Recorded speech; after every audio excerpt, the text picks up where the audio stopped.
Whoops. Whoops. One second. Let me get on camera.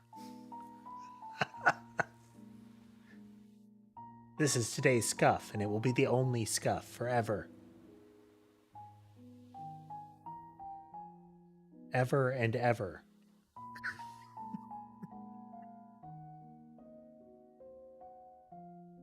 Knew I missed some buttons.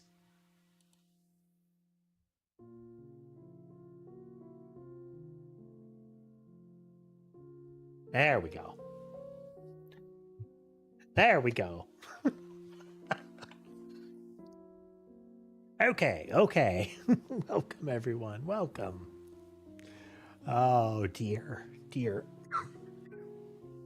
Man, I wonder what's different in the air lately.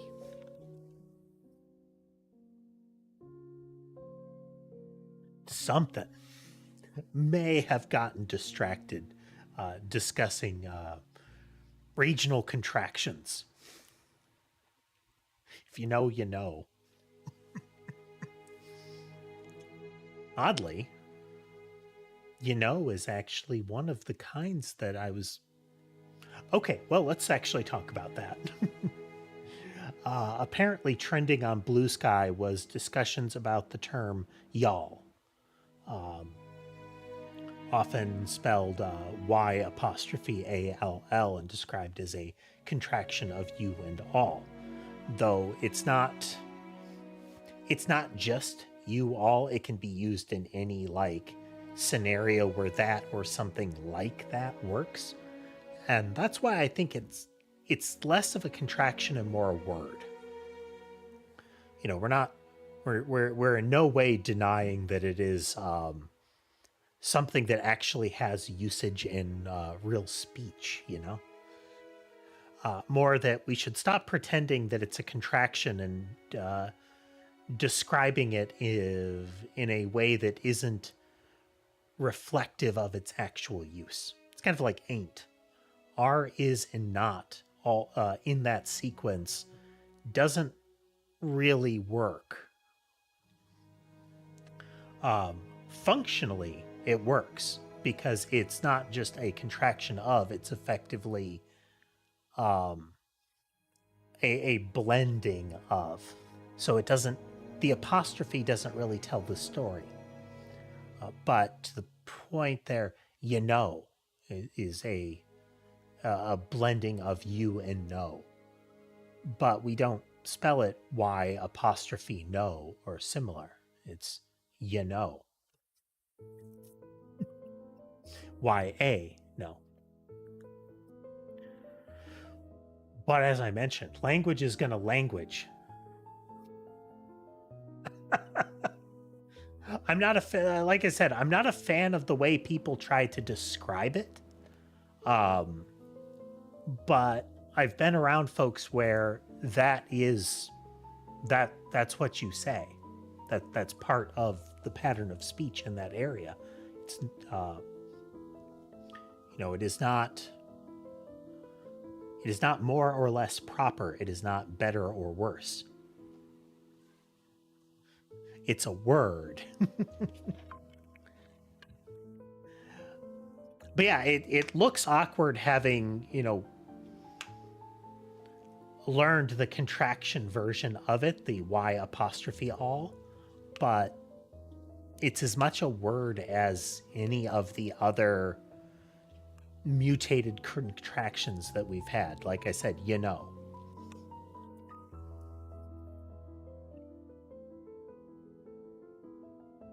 It's used as both you know, but also it's a filler word.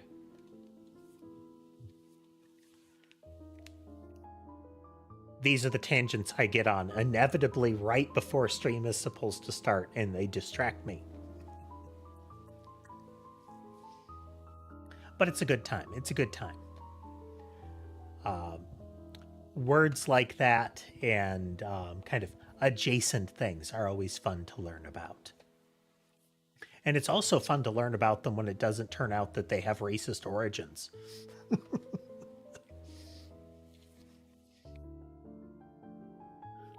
As you know, many terms end up being that way.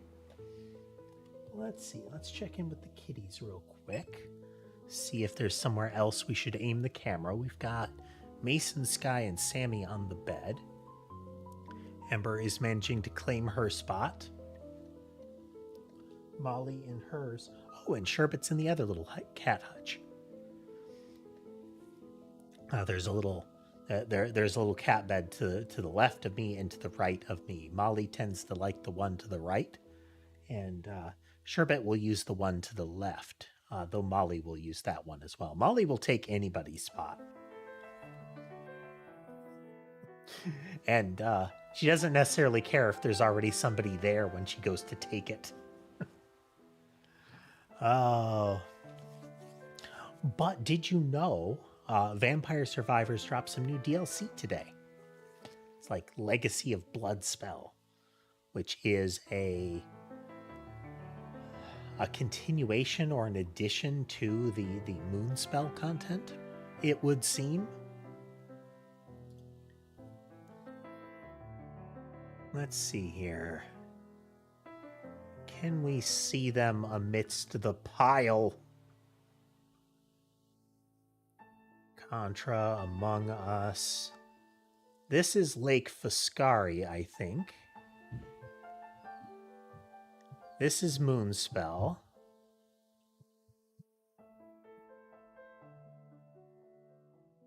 What that one is? That one's new.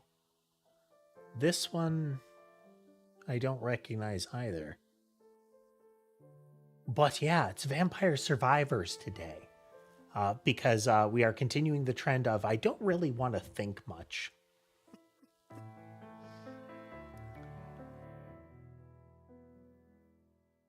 She is supposed to be the start. Red Moon Manor, it says.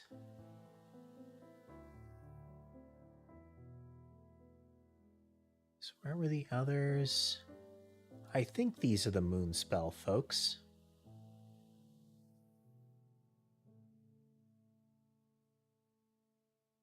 Unsure. Yeah, let's roll with it. So we need Red Moon Manor, it says.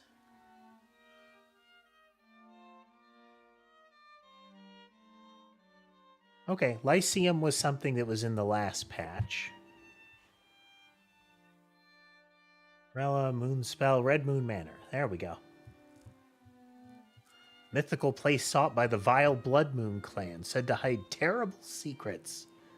The relentless pursuit of immortality of its original founders through atrocious rituals spawned awful abominations. They are... It's definitely, like I said, kind of how I've mentioned in the title and similar, this is the edgy content.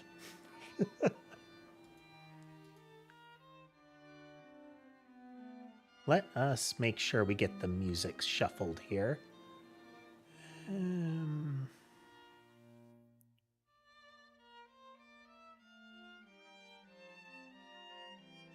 Oh. I used to know what all of these would do for each of the kind of weapon combos, and I've also accidentally left on all of the weapons. Just boop.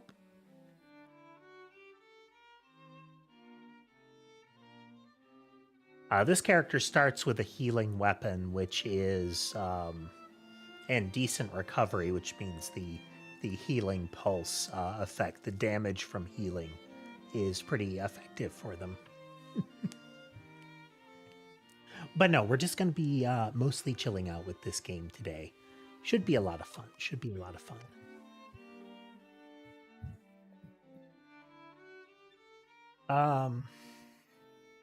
why not?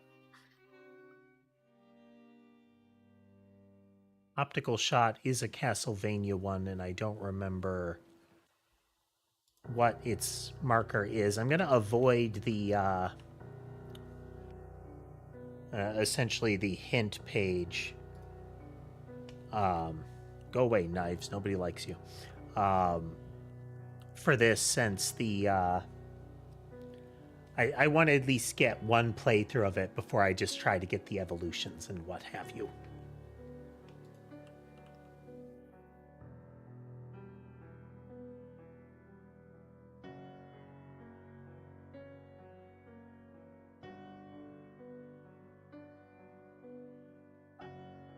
I know this one becomes bonkers if you get its upgrade, but I can't remember what its full upgrades are. As is the case for a lot of them. Moonspell was amongst the early ones for a fixed map. This one is the Tiramisu. But no, this game is it's not really the first of the genre, but it is it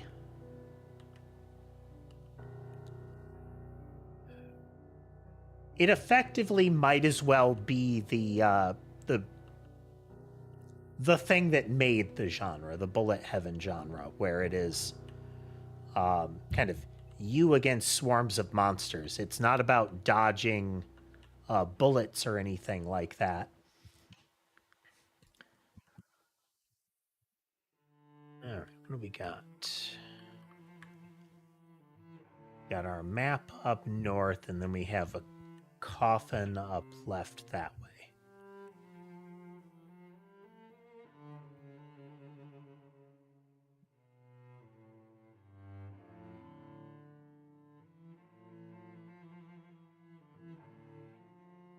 I think prismatic missile is the gold crown.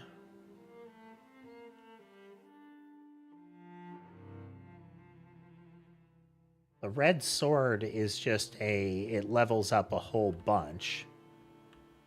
It doesn't have a combination.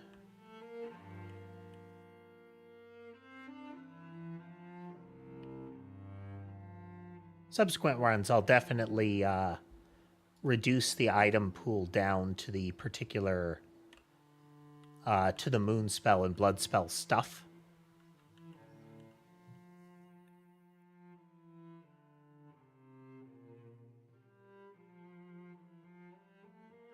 Yeah.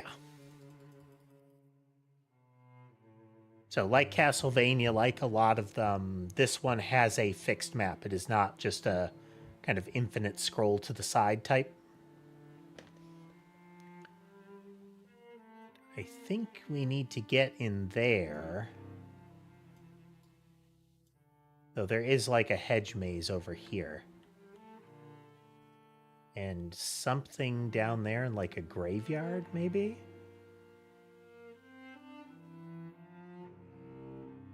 But it didn't seem like there was a path over.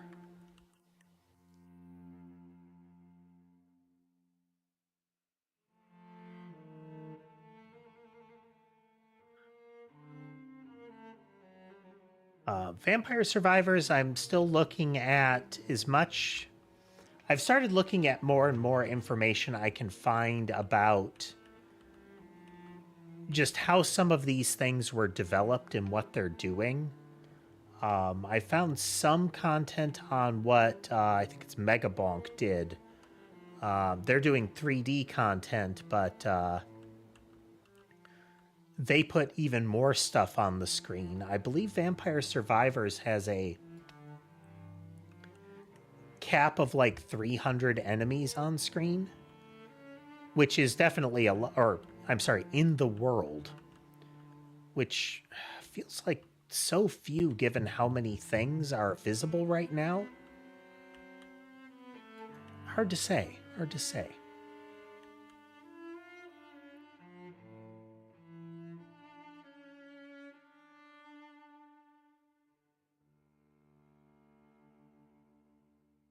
Okay, we need to go over here.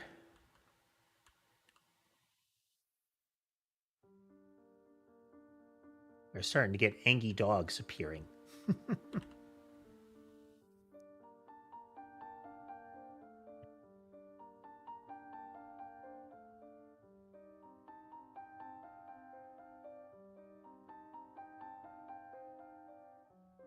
There is something indicated in this vicinity. That's probably what that red light was. Okay. The little skeleton dude that's right here is one of the playable characters. Or unlockable characters, I should say.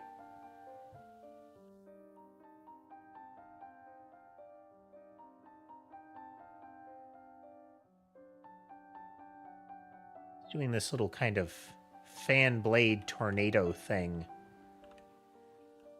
But conveniently, we have a lot of healing capability, so even though he's hit us a couple of times with it, it's not mattering.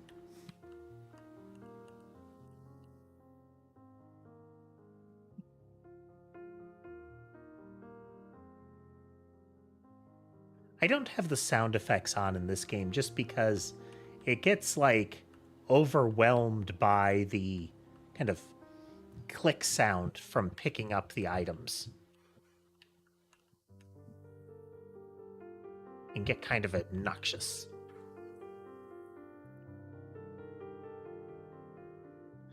He's a durable little guy.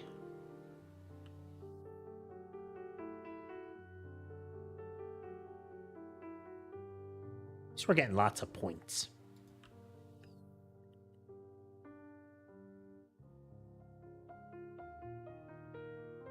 This is one of the games that I can play just to, again, kind of to not think.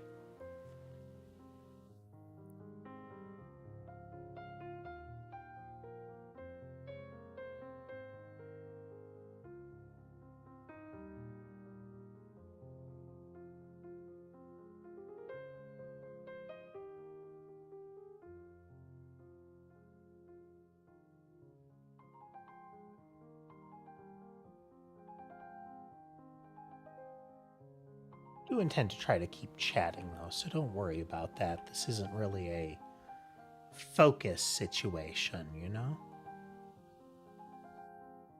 I think the tornado one actually might be a combination of with another upgraded one. If it's the one I'm thinking, it's a combination with one of the really good ones, but I don't have space for it anymore.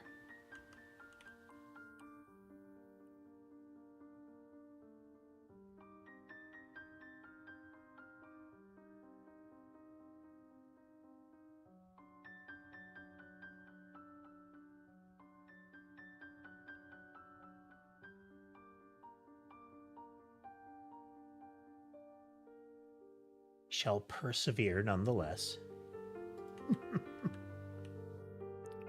Wow, he's durable.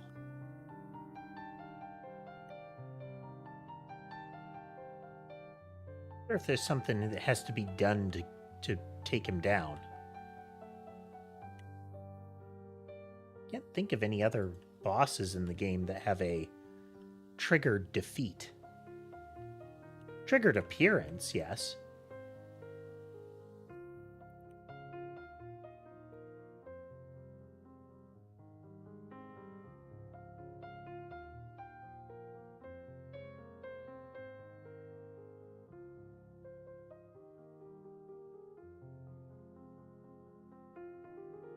It's not like we're not getting points, you know? At least, it's not like we're being overpressured, I should put it.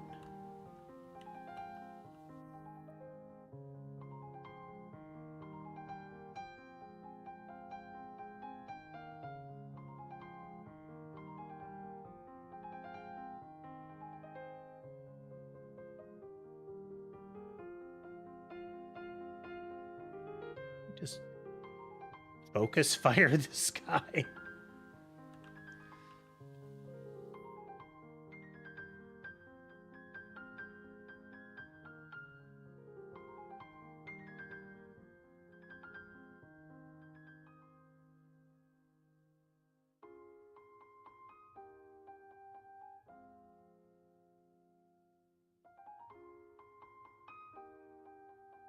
He has taken a beating, but he's not going down.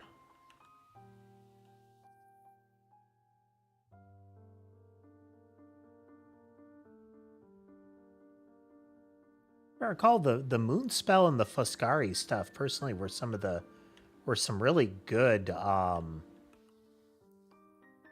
just like maps and content. It to me, the Castlevania one had that same vibe to it. Among Us and Contra weren't like bad content. Did he? Oh no, there he is. He's still there.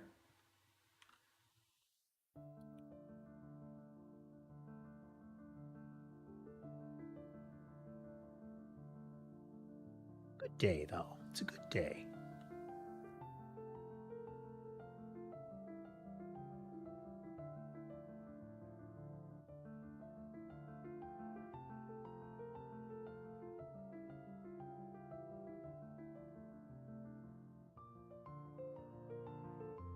I haven't decided if I'll do it tomorrow or move it to Sunday just because the schedule's gotten a little off. But thinking of doing some code for our next stream. Get back into some of that.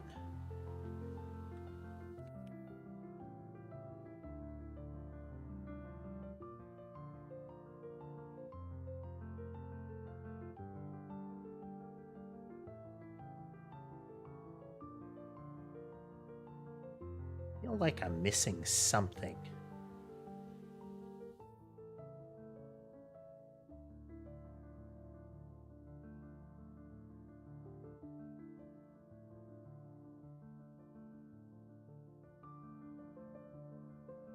Wonder if you have to like beat him with a particular weapon or something, because I feel like he should have taken enough damage to be removed if he's one of the basic ones. As far as like damage received.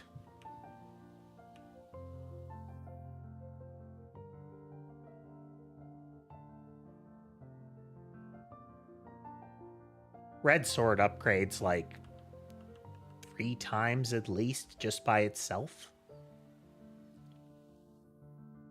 That, we got that, got that. Let's add some projectiles.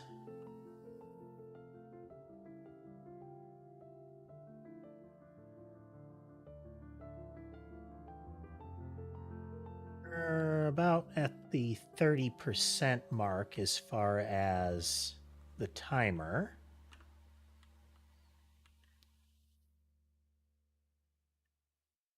Well, after we clear this little fire ogre thing.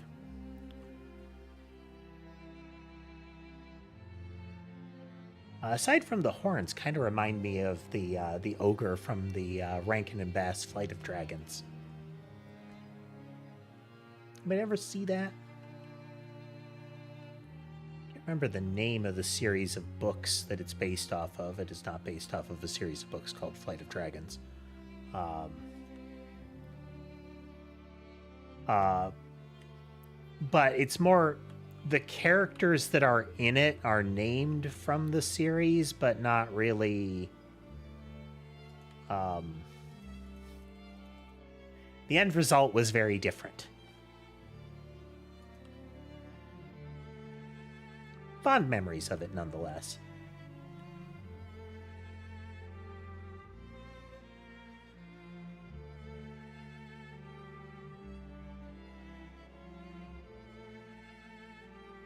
Did we actually knock him out? No, I think we did. Okay, well, let's move on then.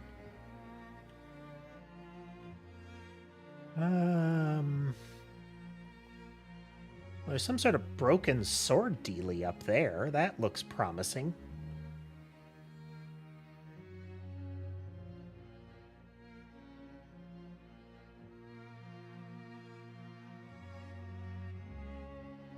We're in this spoopy manor, but we're being, like, assailed by horned bunnies.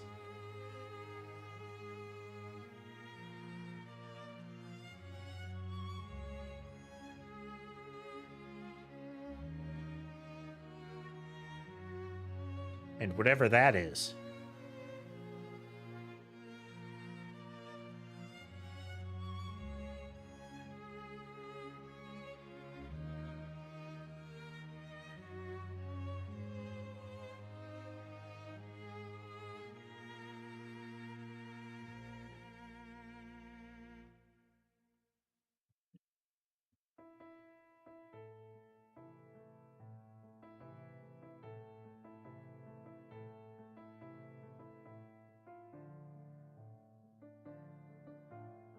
Spell had a lot of, I think, Japanese folklore things. I wonder if all these are similar.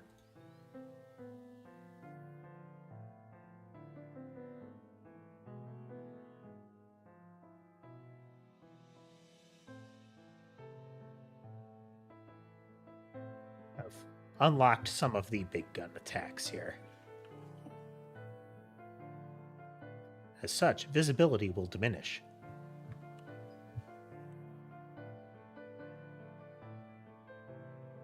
I mean, we're here. We might as well grab that.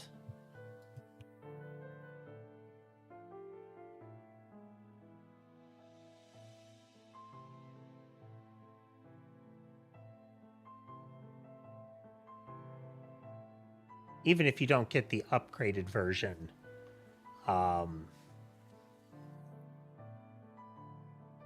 actually,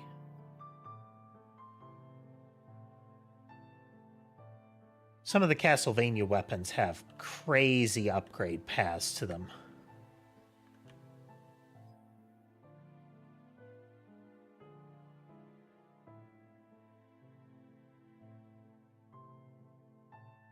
Hey there, Key. Genshin Impact is now a murder mystery?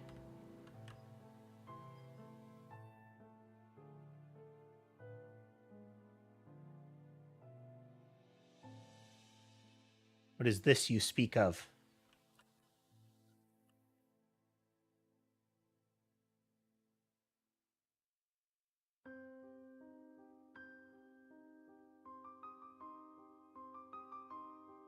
Well, this is definitely a weapon that I should pick up and use. Descent into Misery. Amount affects damage, critical hits, or changing movement direction. Ensure extra attacks.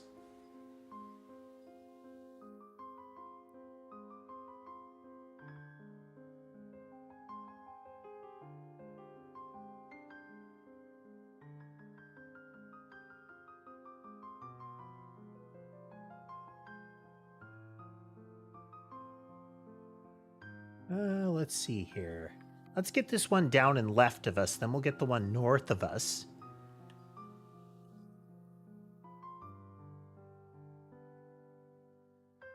I'm seeing some bloody splotches from some of the enemies, so I presume that's our Descent into Misery attack.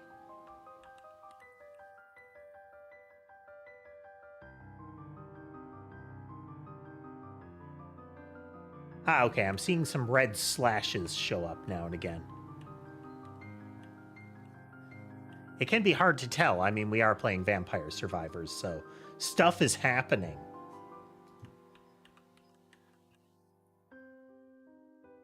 All right, we got a vampire coffin here.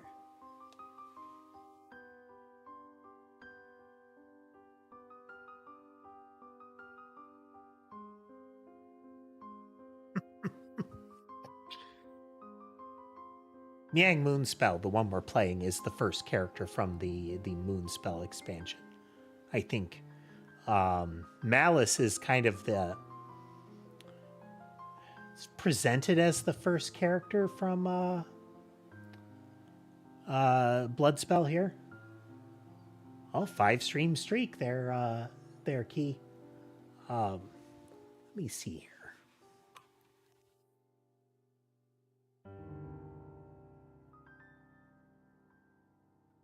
Because I think, was it, your record is 9, then immediately after that in second place is you with 7.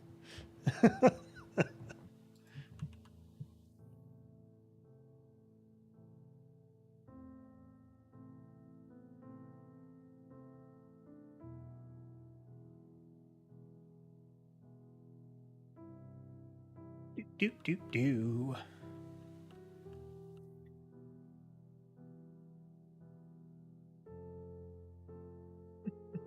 Hey there, Peril.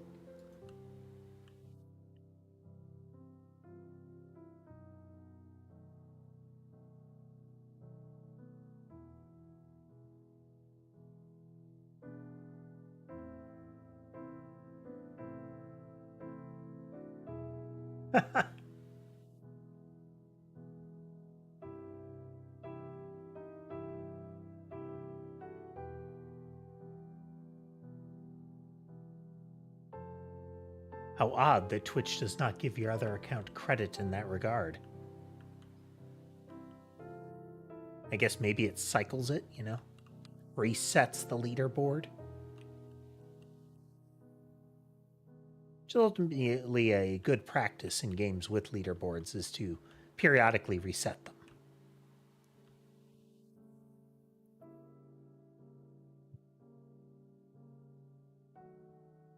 Give some other folks a chance, you know?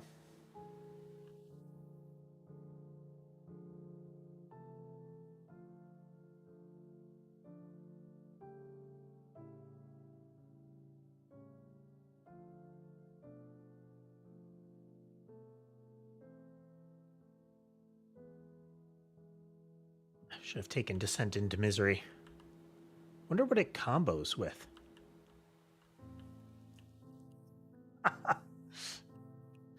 We are indeed, Lunar.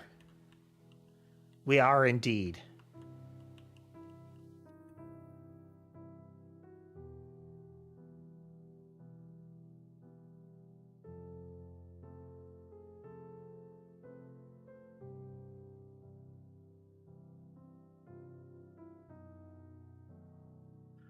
For a while, I was primarily playing the Castlevania content because it is like if you had to pick a DLC for this game and you wanted to maximize the amount of content you got for money, it's the Castlevania one. There are just so many unlocks. Which is not to say that the base game is not huge value for money in that regard. Setting aside the fact that Vampire Survivors is really cheap for what you get. And always has been.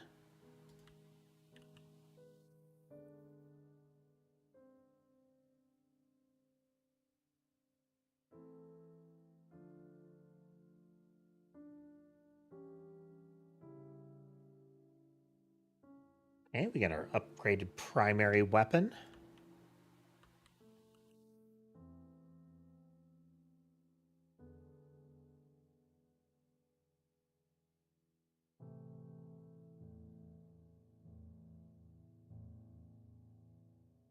One of the aspects of these fixed maps is once you're used to them, you can pick your loadout to maximize kind of the number of things.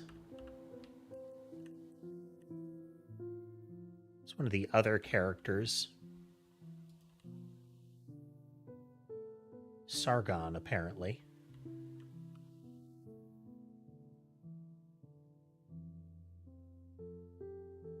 Spectral dude there.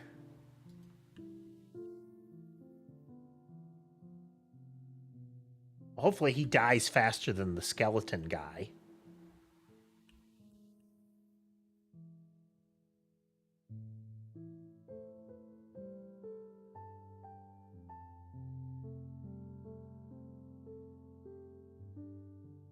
So rudely durable.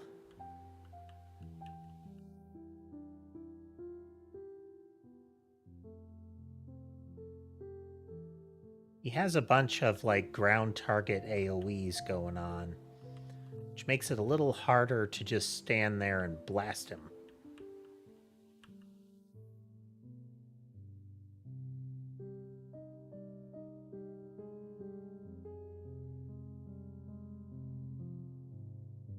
Not out of the question, at least. Though I actually wonder, do I even need to move? Is this even a concern for me at this point? Silver Wind and the healing card that I took are such that it's really hard to be taken down.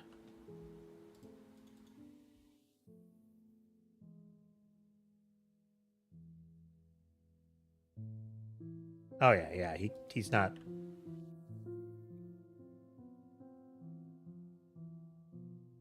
The meal ticket.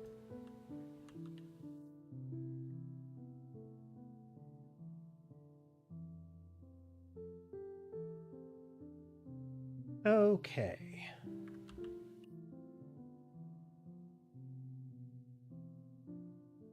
Jog over and grab that silver ring while we're here.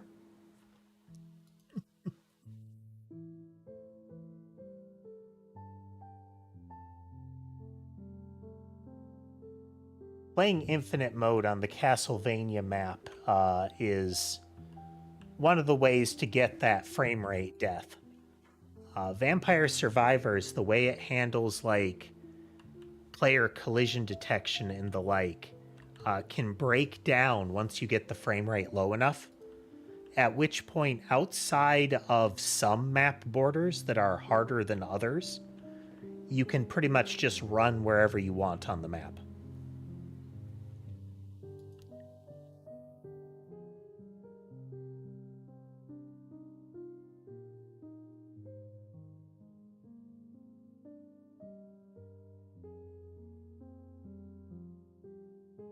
I do hope that when, Twitch and YouTube do their category stuff, there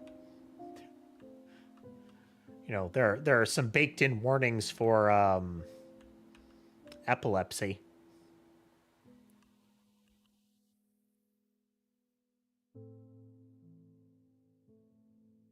Because if it hasn't become apparent, flashing light warning.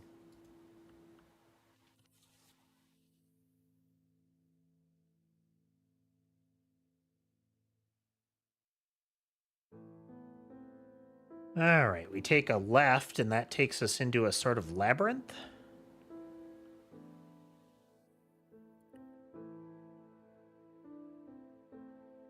Any dudes in the way, they're obstructing navigation.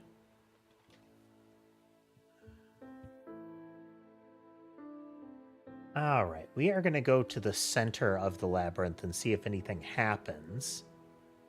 I'm going to push this button. Oh. Aren't you a big blobby guy? Look at you all made of limbs. It reminds me of a chubbier grafted from Elden Ring. Or a blobbier Helldiver's flesh mob.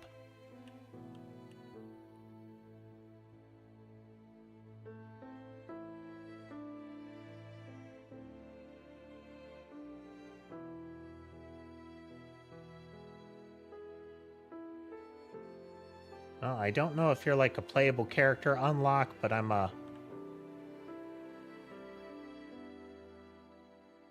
just make sure you go away.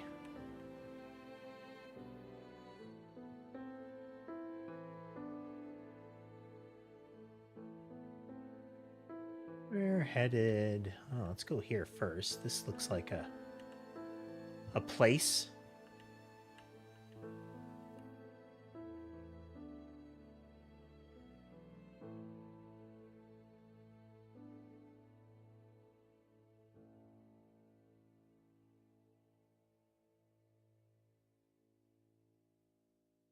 Like a place that you like might be a triggered spot, you know?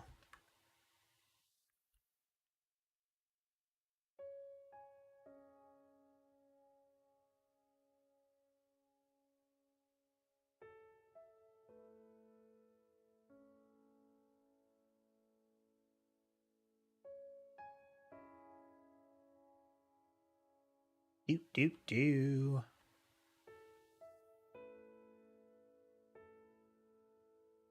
Meal ticket makes a bunch of food spawn on the ground. And it does count as food when you pick it up as far as special character abilities and the like. Oh, well, that was a thing.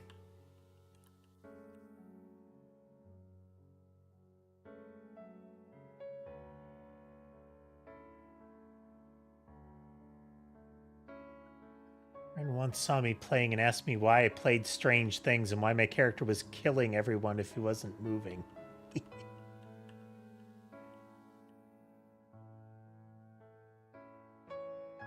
That's part of the fun. Super violence.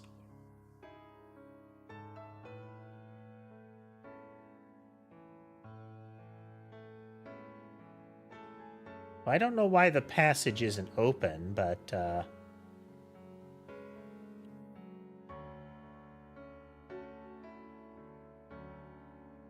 guess let's blow stuff up. That was a lot of levels that just happened.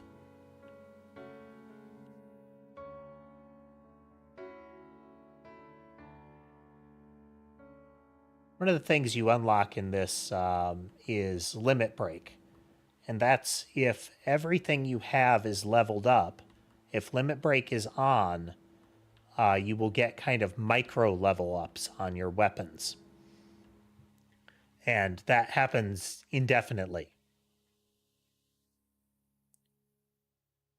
So once that starts occurring, especially if you can vacuum up the XP items fast enough, eventually you are effectively unassailable.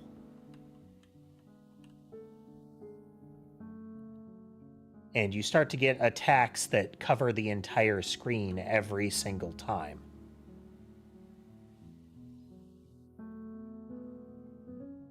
One of the Castlevania ones is, I think it's Alucard's sword, but it creates a phantom version of Alucard from Symphony of the Night, kind of slashing with their sword. If you have enough bonus projectiles and enough AoE, it's just giant Alucards. That's all you can see anymore. I mean, I guess given Castlevania fandom, that would be all some folks would ever want or need, but it is kind of nice to be able to see at least part of the screen now and again.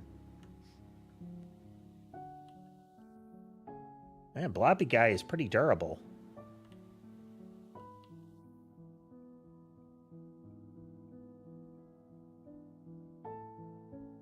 That's where we came in.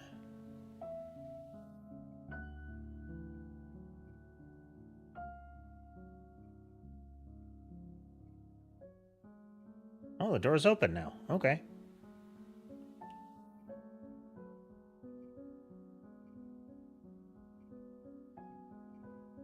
Yeah, why not?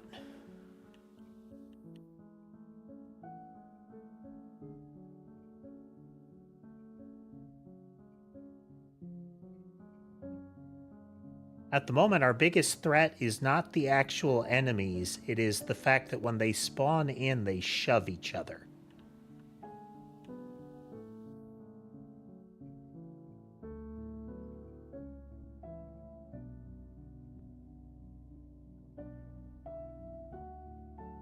Which can cause them to essentially push towards me.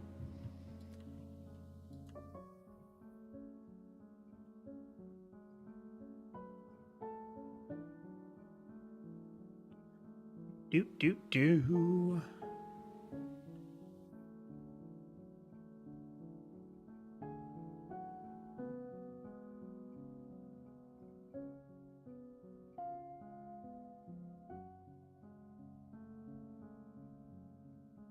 25 minutes. We're 5 minutes out from the traditional forcible end of a Vampire Survivors level.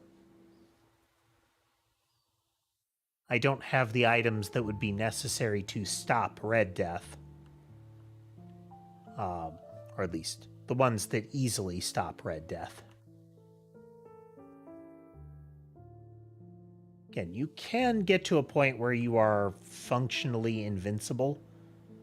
And I don't think you need the Shroud and the Infinite Corridor to do it. The two items that became necessary to beat him. Early on, you didn't need those 2 items to beat Red Death, but they changed it accordingly. I don't remember this having an upgrade. Huh. So, yeah. If you have the box plus the green staff, there's another upgrade tier.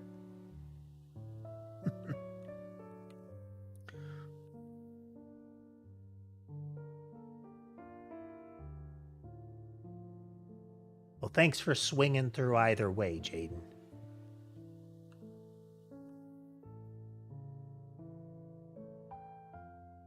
With us in spirit, if not in viewership.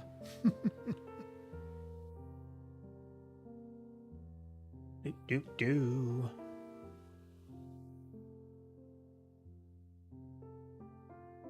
I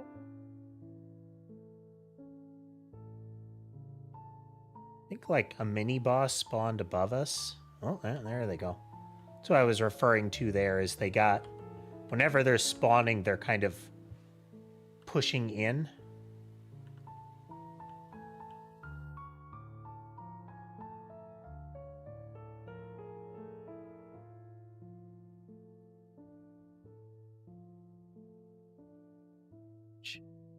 Got all this health regen, it's just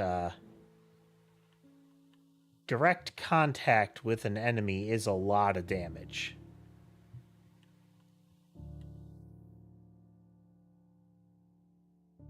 Okay, a little blue version of those ghost things.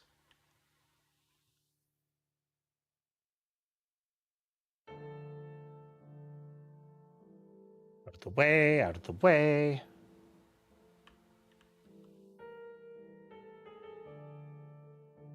Some real massive knockback on that giant orb thing.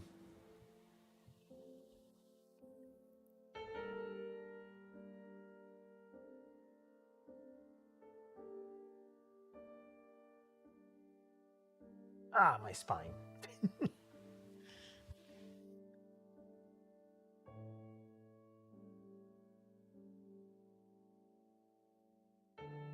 Okay. Yeah, I don't remember the staff having this third upgrade, this kind of blue wind flow across the center of the screen. Beverage.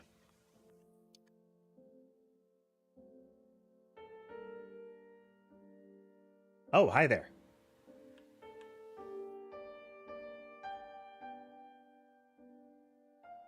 This is what I was referring to. Just so many of them spawning at the end there. I didn't have enough offense to kill them faster than they could spawn in. So every time one died, they all just kind of jittered into position.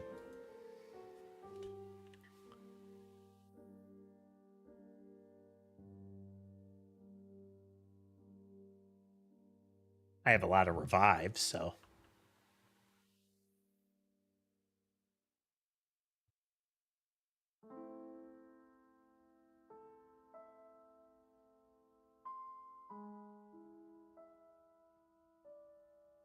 Wow. Last 30 seconds of this map are kind of brutal. Okay, let's see. There's Malice, Fool. We've unlocked Hyper Red Moon Manor. Oof. We got the map. Okay. Okay.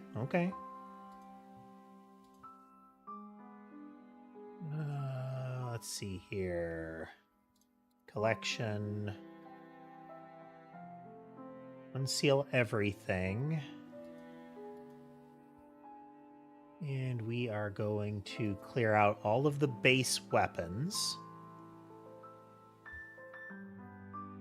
Make sure we still have all of the necessary power-ups there. Move extra. We're going to keep... Okay, Blood Moon and Moon Spell we're keeping in place.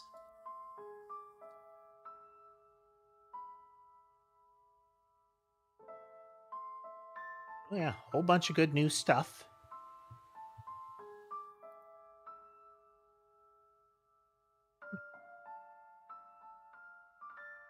Some of the stuff lingers. A lot of times the accessories linger. Because they can be necessary for stuff if it appears.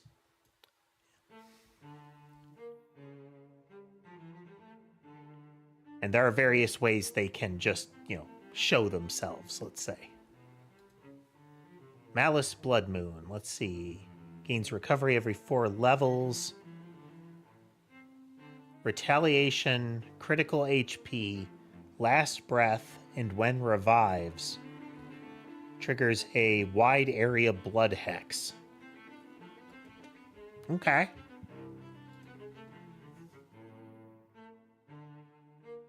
Okay, let's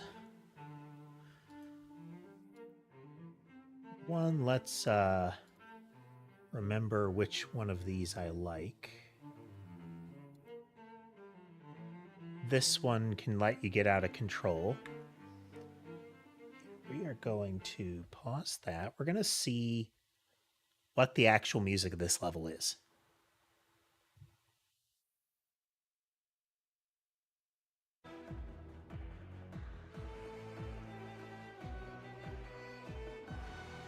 Oh.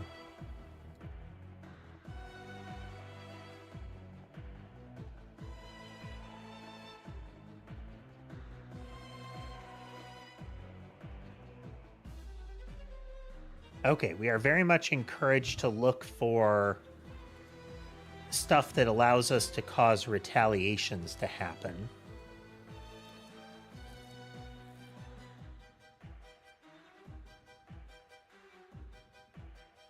Well, you know what? We gotta we're going for the blood spell stuff.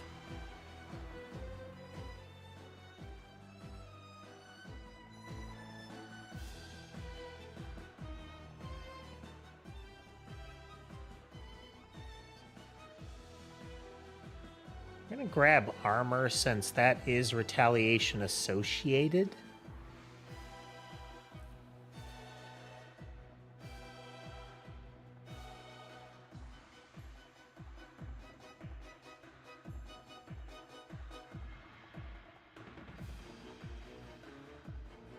Oh, there's a weapon over there on the left.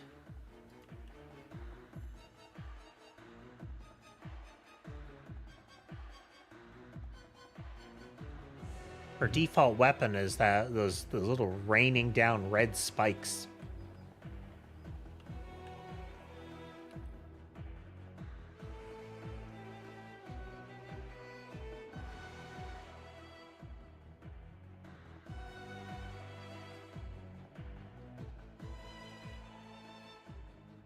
$108. Bochi, it's actually just 8.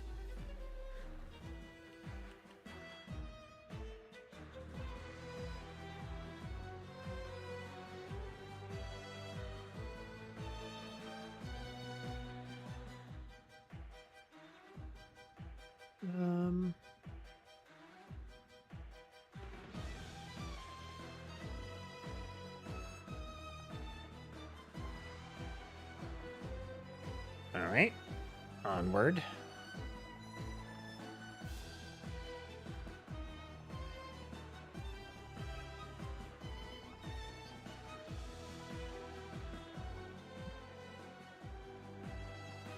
Also, don't know if anybody will have updated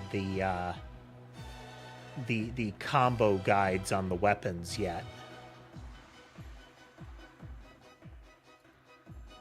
The chart for that is bonkers.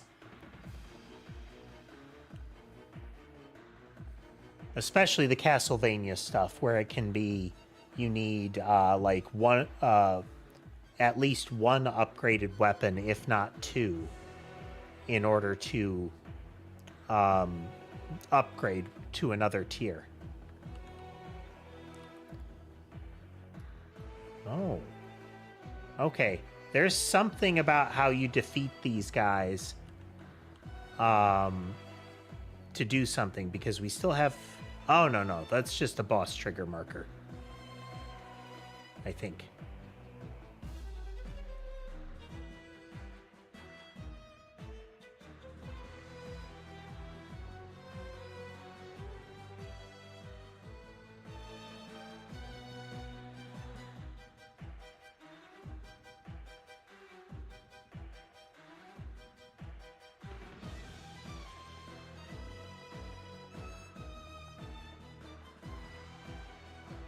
Okay. Couldn't quite tell if this was a pathway down. It is apparently not.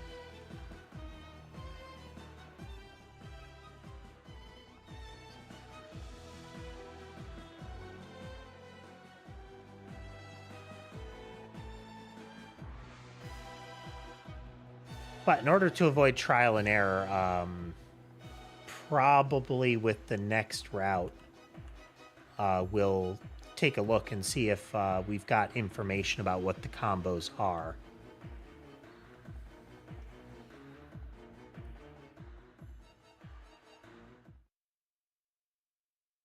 I like to be a little organic about how we pick things, but there's a limit. And this is why we pick that upgrade. Those little dice that fall from the sky periodically will have armoires and candy boxes, which let you pick a weapon. The advantage of which being there are no limiters on it, aside from what you've excluded. I mean, you can take an excluded one, but it won't level. But it lets you exceed the normal count limits. So you can eventually have all of the accessories. You can eventually have all of the weapons.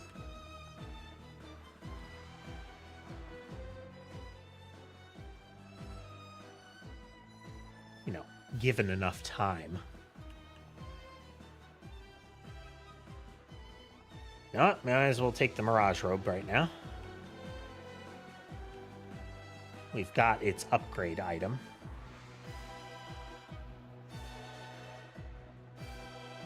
There we go.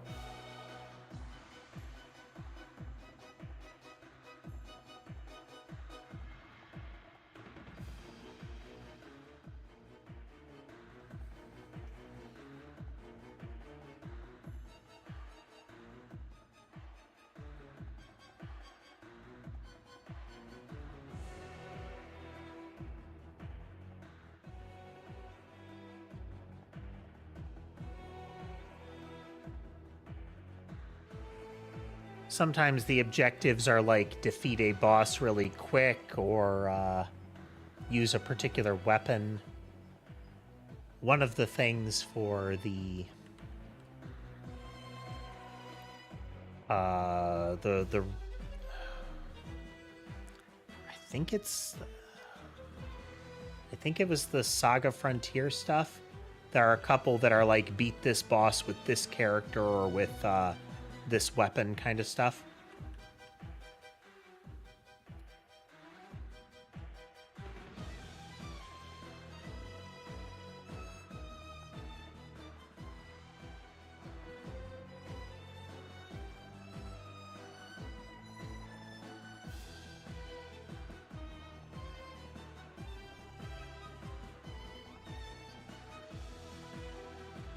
Side.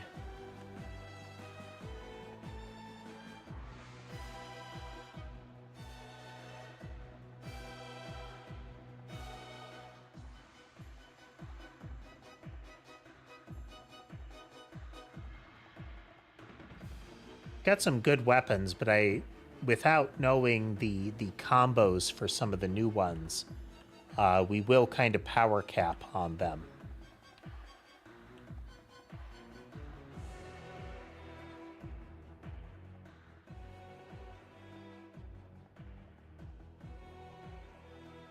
You know what?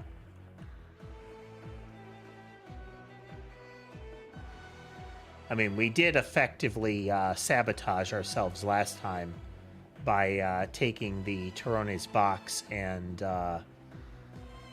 the Metaglio, the right Metaglio, since both of those are, well, and the gemstone thing. All of that amplifies enemy spawn rate, and late game, that can be really substantial.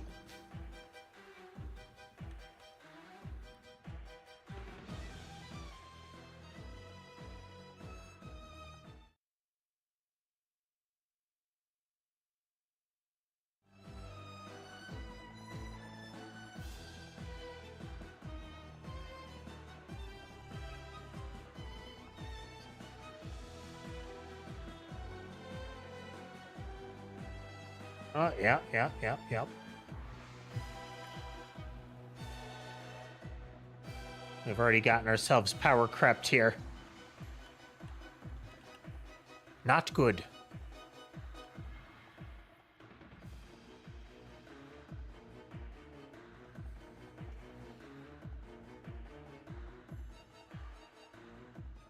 You know, or at least the knoll-looking guys are beefy.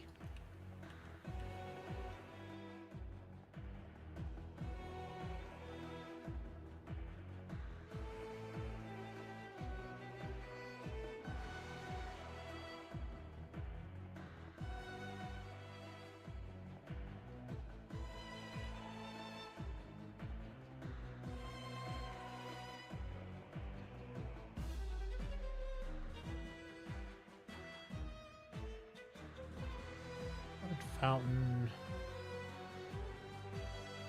As much as I would like to get another Arcana, I do want to see what's down here.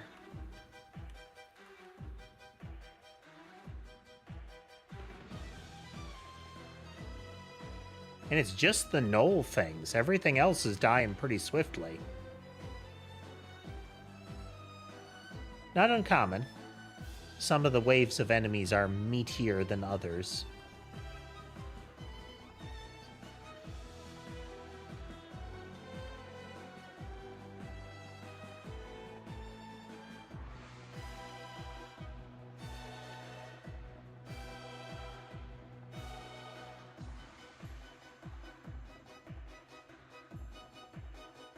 There's big blobby guy.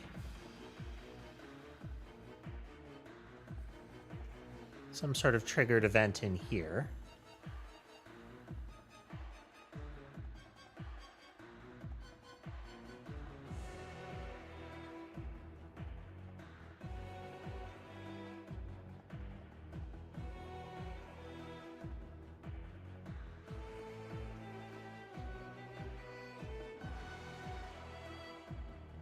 I mean, that's definitely a creature there.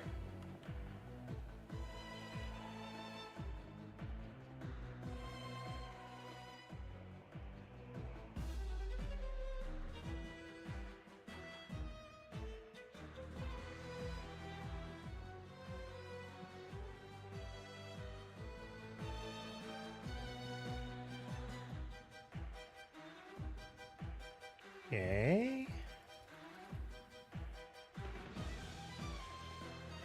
And we've seen pretty much all of the location here. There might still be some teleport secrets. Maybe some concealed rooms.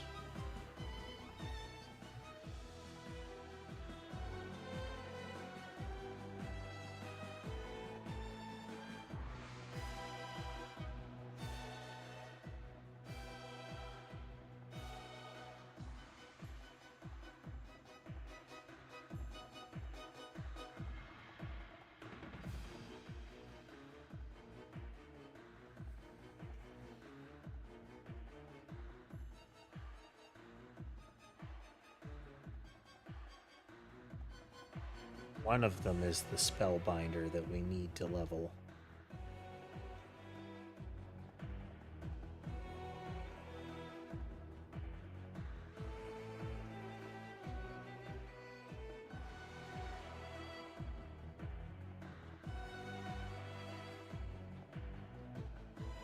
Skeleton guy's attack is creeping up on me because he's hiding behind big blob thing.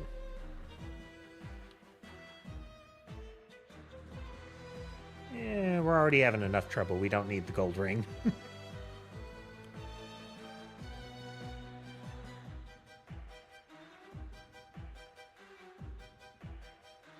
Yeah, but we did get close enough to trigger the mask. Kind of unfortunate.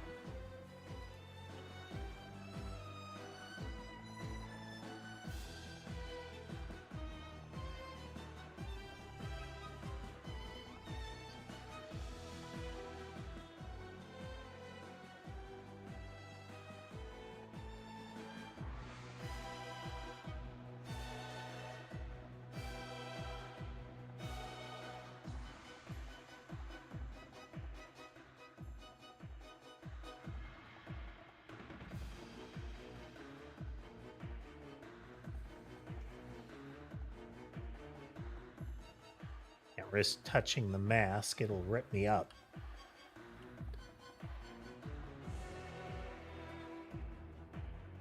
Contact with an enemy is effectively damage per frame. You die real quick.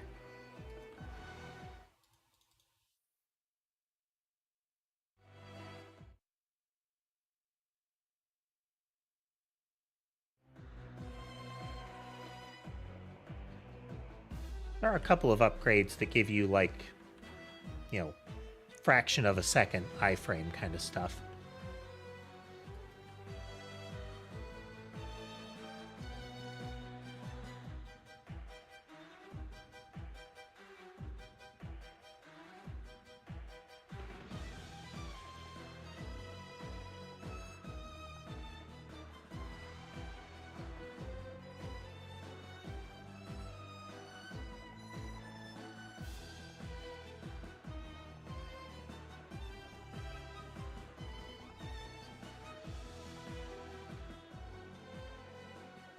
And we're getting close.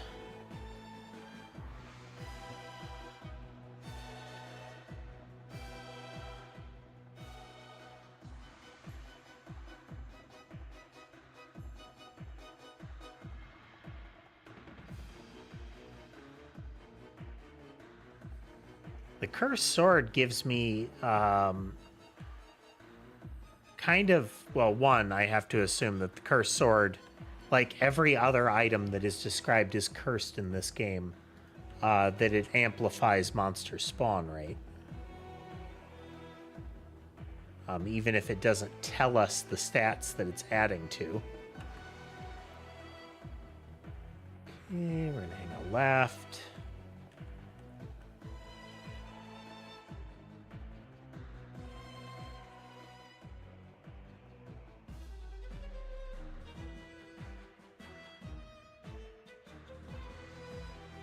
First sword does seem to have like the screen flash of a of some of the insta-kill weapons.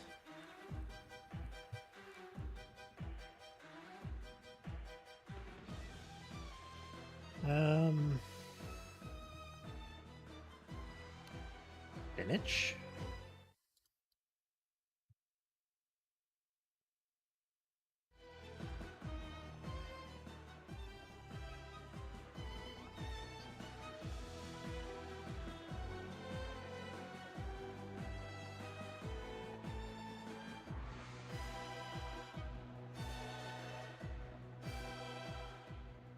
Pits full of like spiked pillars and stakes and whatnot there. See a pendulum.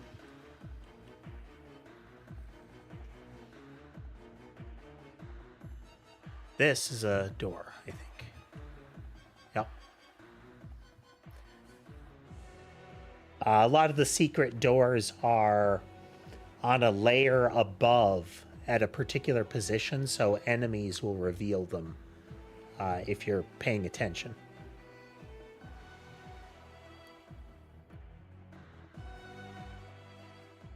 Okay.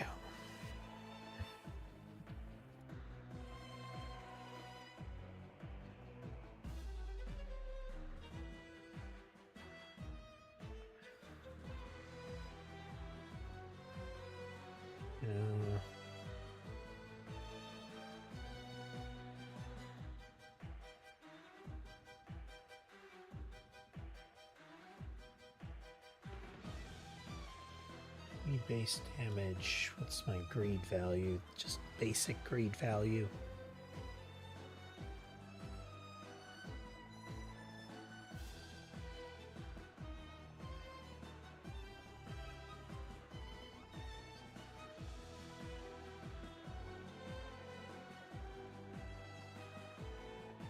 We don't have a fantastic way to regenerate health. We have some.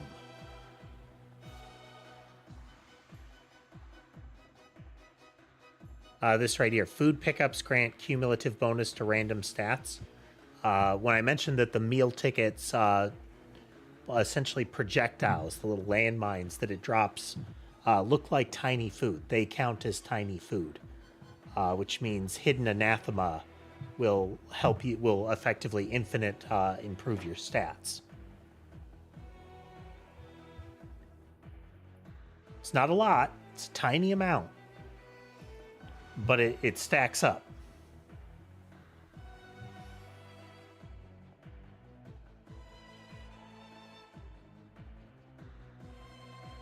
We do have a way to trigger ice,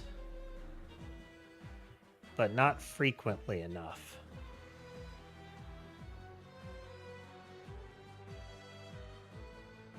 You know what? We're going with it. These little shadow clones that we drop cause them to freeze, and if they freeze, if they die while frozen, we can get max stats.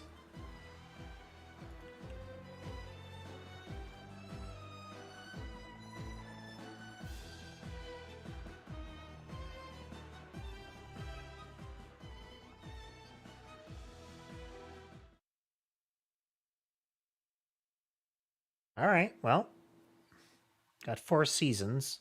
The Godai Shuffle.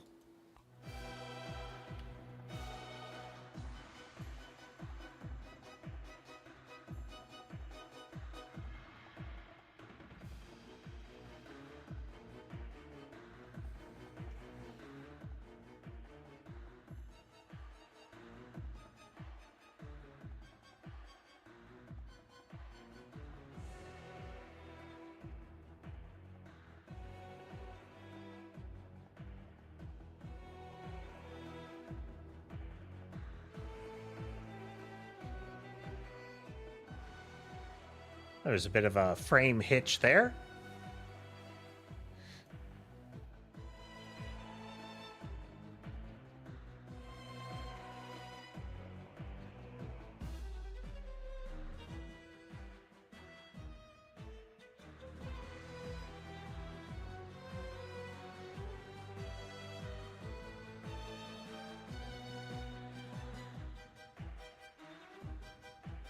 Gonna keep pouring damage into the blobby thing.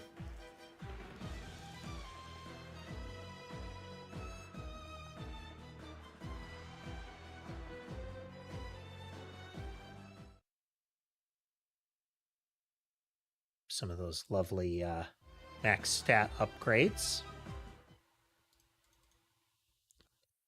Oh. Okay. Cardinal Rain is max stat Pumarola. Endless Rain. Ah, okay. That's the periodic red rain. Noted.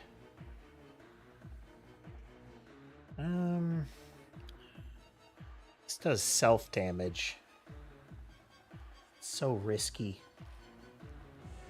Yeah, we'll do Summon Night.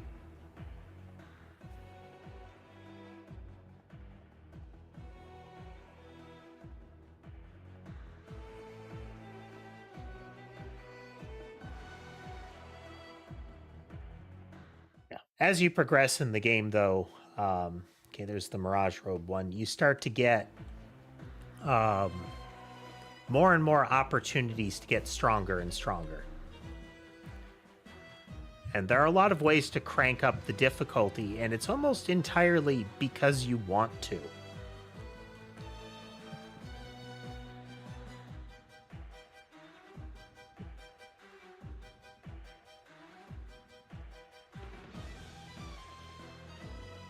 None of the, like, you don't get the cool secret things unless you're playing on super duper hard mode. It's there might be a particular challenge or similar that has to be completed on the hard mode of a given level.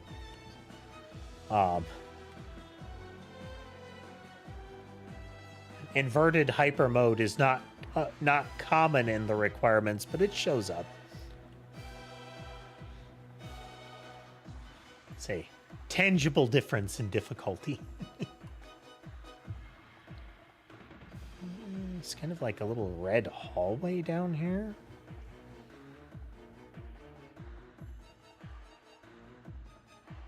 This is suitably ominous looking. Light changing a little as we progress down.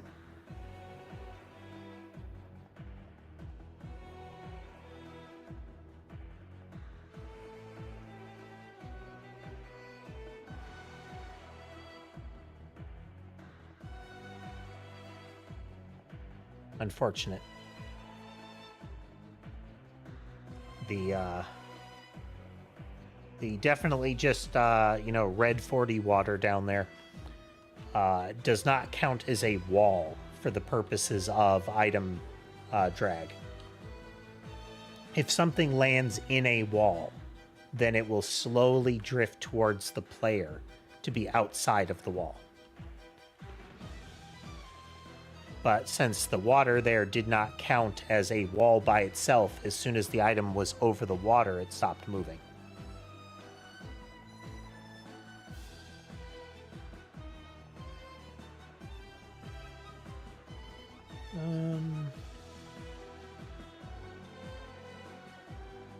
Let's try to go in this room again and get to the end.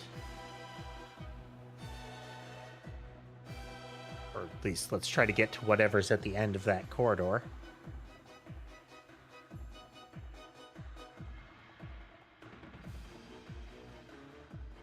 You know, in the hypothetical room that we're definitely inside right now.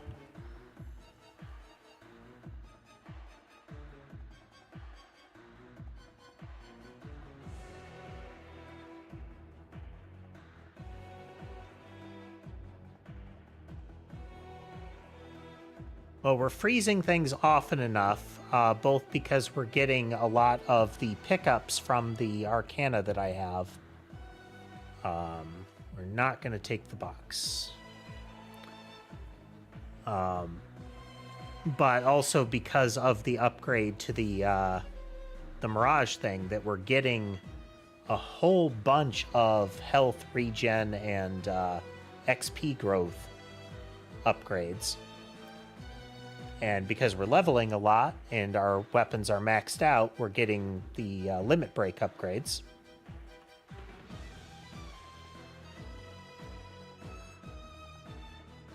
It's the fire feeds the fire here.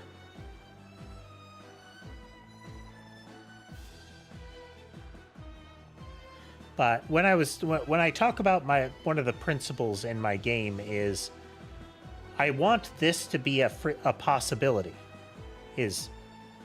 I don't want it to be like automatic that this happen, but this is definitely a goal of the power curve, is that it should be a distinct possibility that the player reach a point where they're just walking through the enemies and that it look big and flashy and cool that it's happening.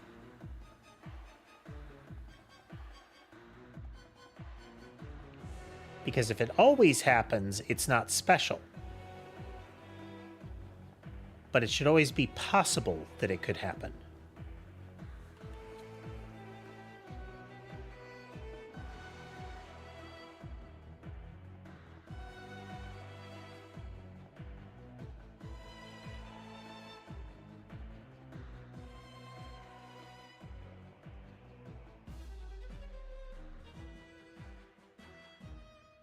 How about Clover?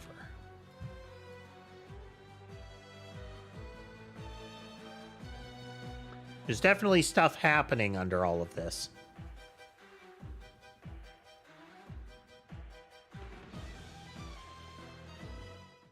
Oh. I'm in a place.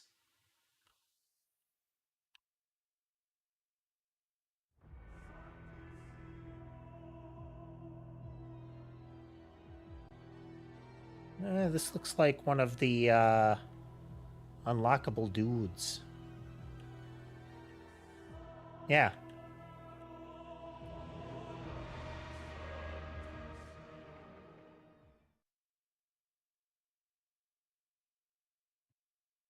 Game.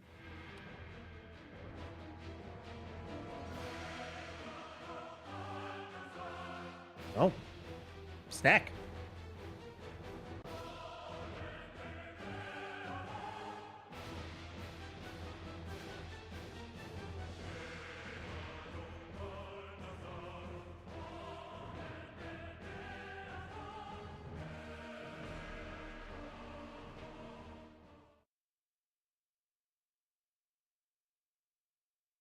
It's, what are we doing here? This is normally the forced end of a run. This way it's behaving right now. This is normally what you'd get if White Death is triggered. Which is you have... Oh, yeah, there he is. This is you have lasted long enough past the normal marker, the 30-minute marker there, that it forces the round to end.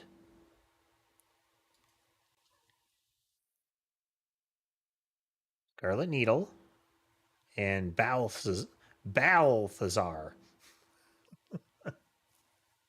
Or is it Balthazar?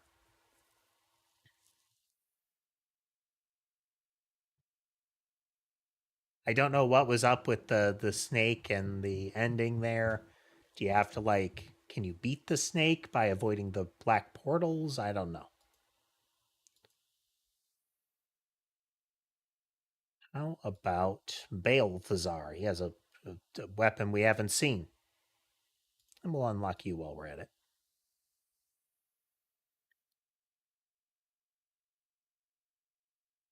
Two variations on Sargon there. A character named Ash Tart.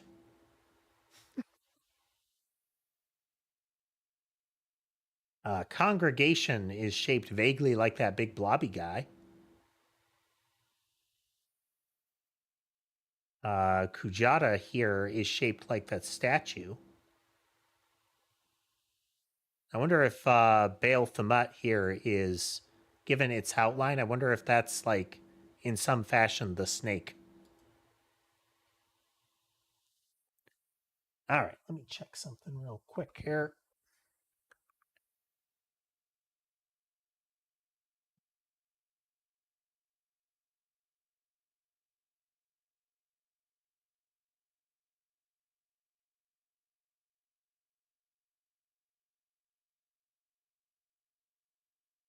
Looks like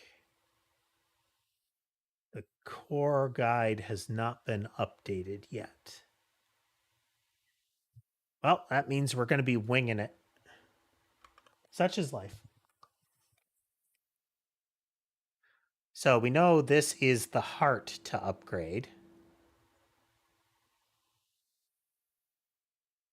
Yeah, there's some new...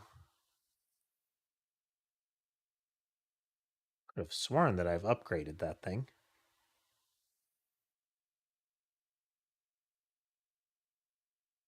Guess not.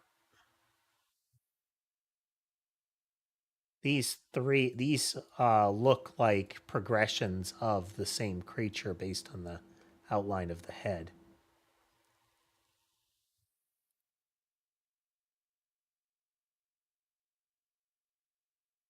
You knew what he was.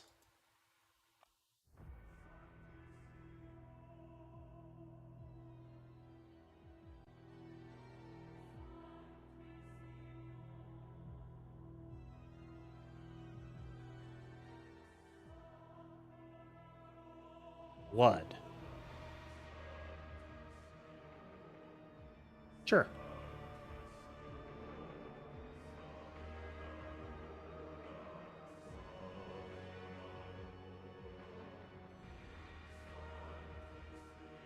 Well, we'll be able to check what some of the other ones are. Um... Okay, we know that this one is the Pumarola. I'm going to take the Torona's box. That is... This one says hell on it. Blackened Firmament.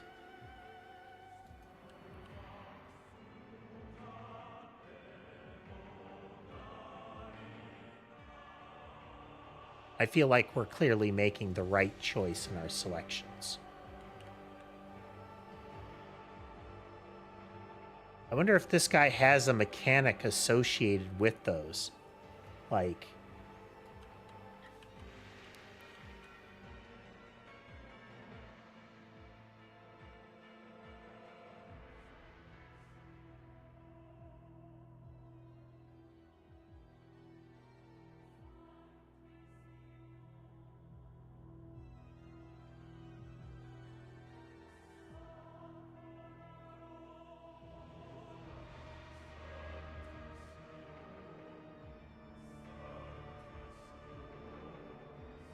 He has very ominous music.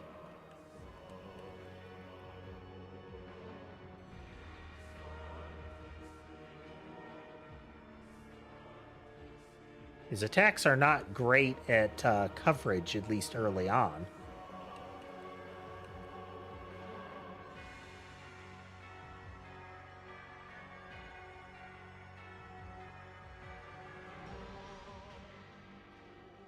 Okay, Night Sword is a blood weapon.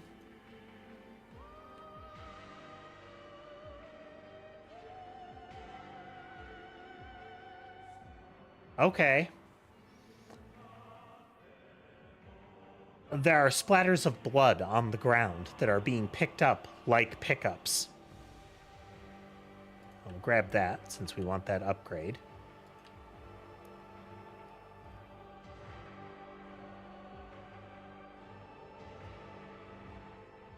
Okay. These portals are emitting, like, particles that are getting sucked up into the thing at the top. Which I'm sure is fine.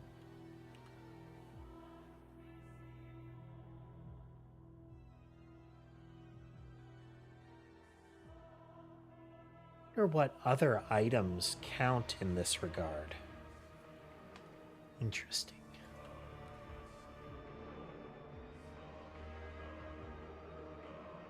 I wonder if some of the other life drain weapons, like the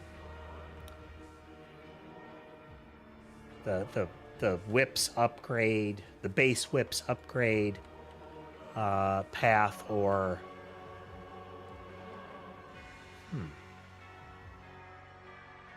maybe some of the kind of Dracula magic ones.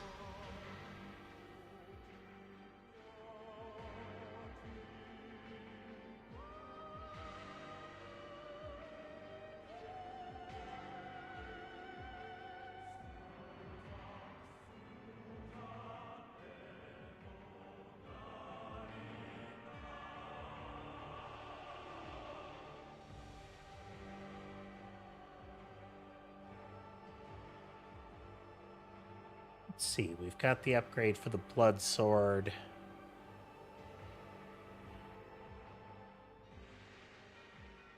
I think it was the armor. AoE seems to be a good thing to add.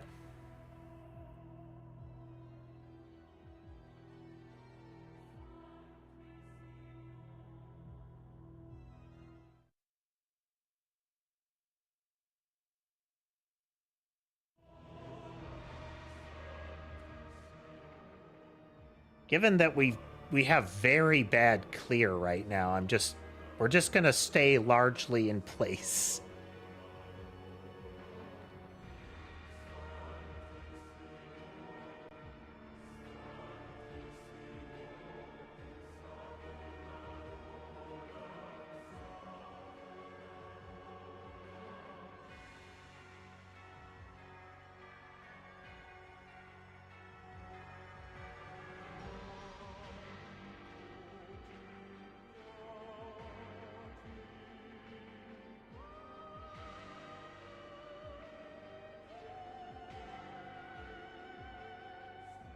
We effectively have, I'd almost say it's like better than lightning bolt style clear, since it creates passive areas. Actually, it's very much like holy water, just edgier.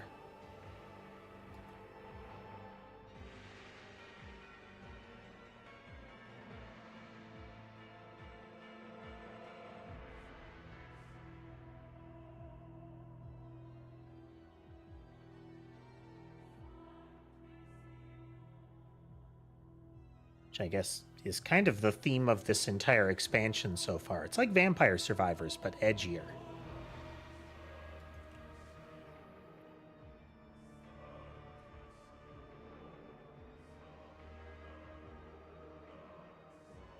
Now, we might as well just grab Silverwind while we're at it.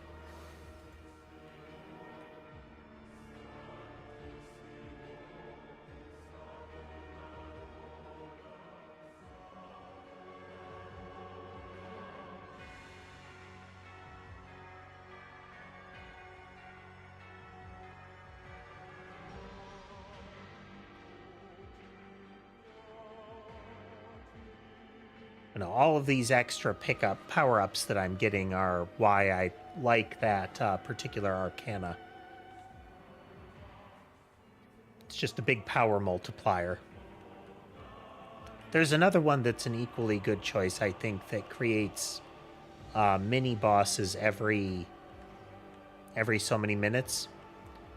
It's an extra thing that you have to kill, but it increases the number of potential upgrade chests and the like that you're getting, which is good.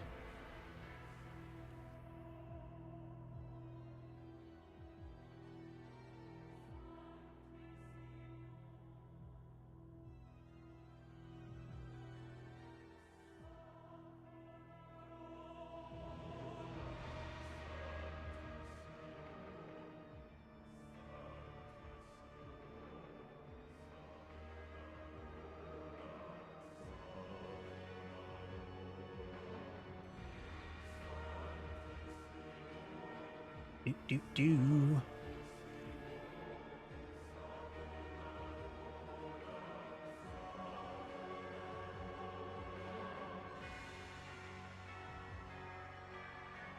Huh. The room with the corridor that led to this guy is down this way. Actually, no, it might be up here. No, there it is.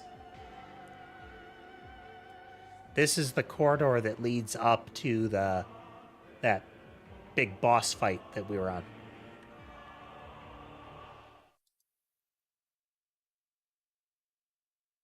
Everything exists on the map somewhere.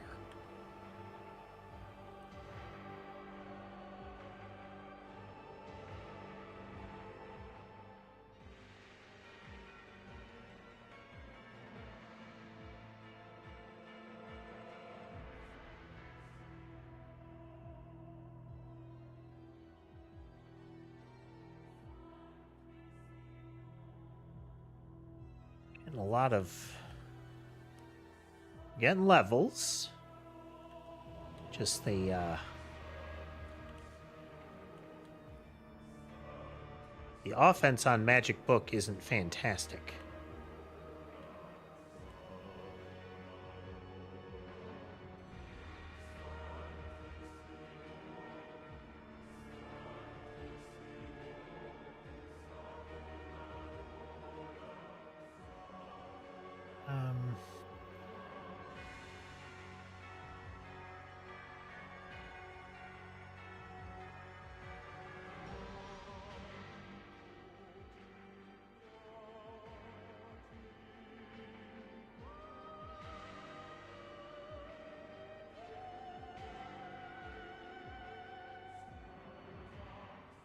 I wonder if there are other things than Hell and Blood that appear in his item selection.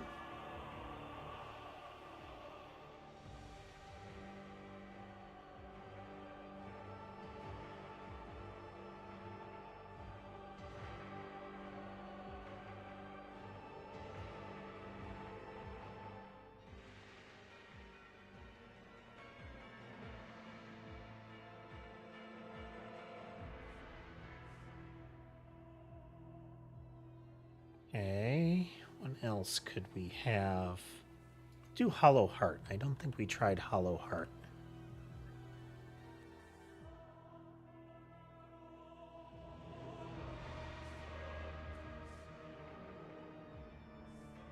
Cursed Sword is topped up.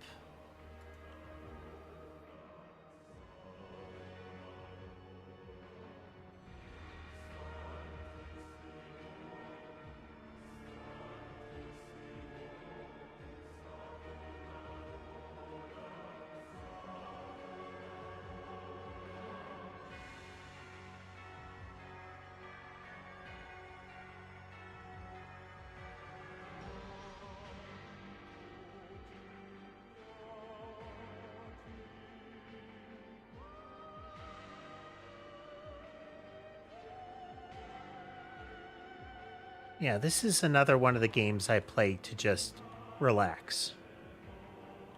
There's no real intensity to it. The most focused you need to get is generally when you're trying to do a particular challenge, you know?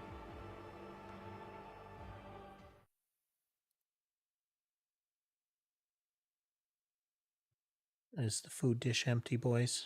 Yeah. Not fully empty, but, you know, sufficiently empty to be empty.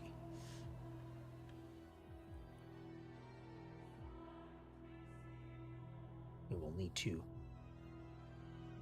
pause soon.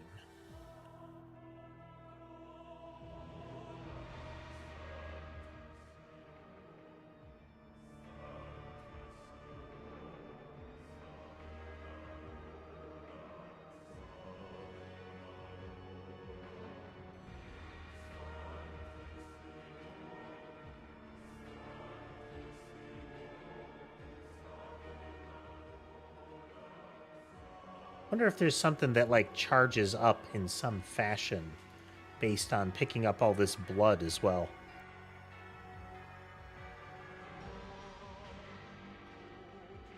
So it looks like anything that's killed by the Night Sword or the needles is leaving these little pools.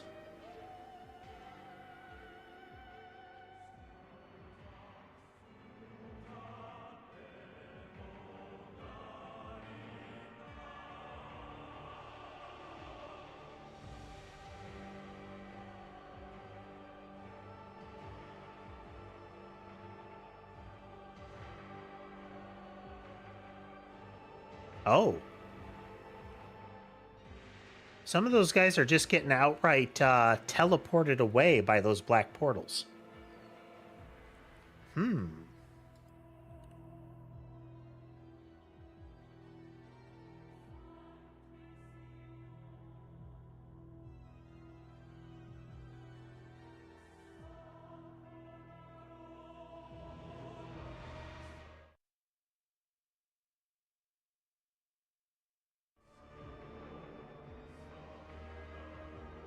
All right, let's push onward here.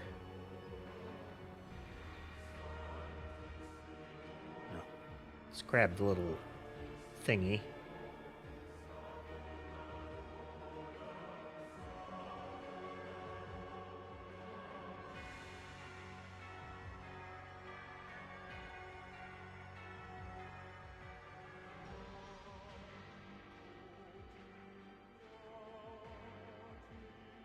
Get our secondaries maxed out so we can start getting some of the upgrades going.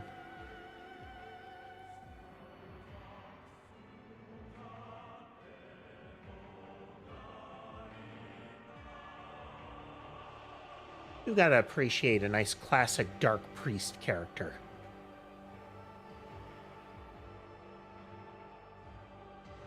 It's extra sinister.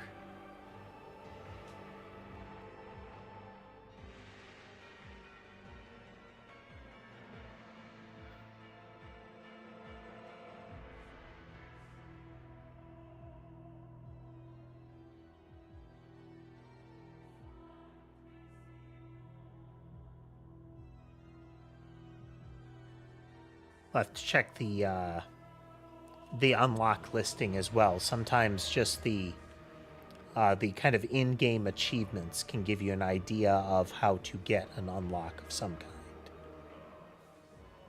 Sometimes it just says outright, and sometimes it is a, like, kind of a riddle, you know?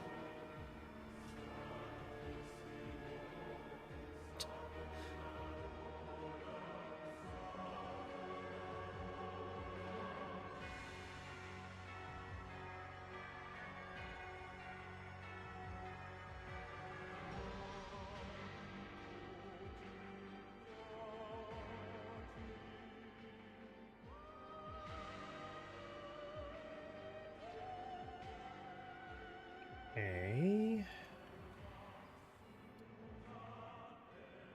Really dangerous to take these, but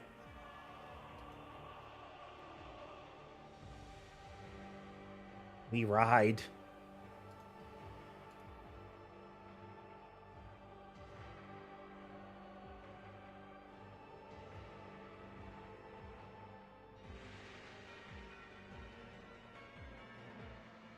Get all the levels at once.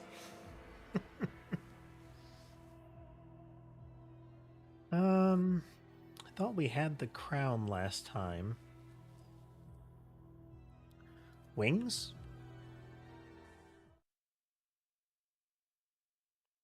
Book is Torona's box. Evolve Black Firmament. Draws enemies to rune. Tell me more.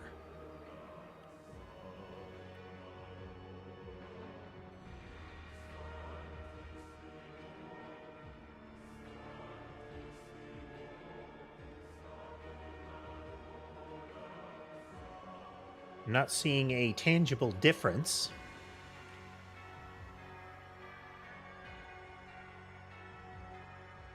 Oh, there it is.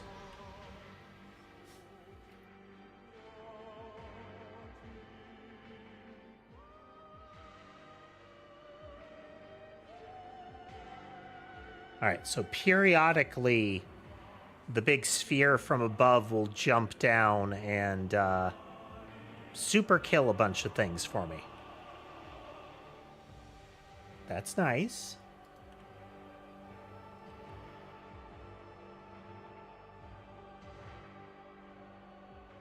I would prefer if it was substantially more frequent.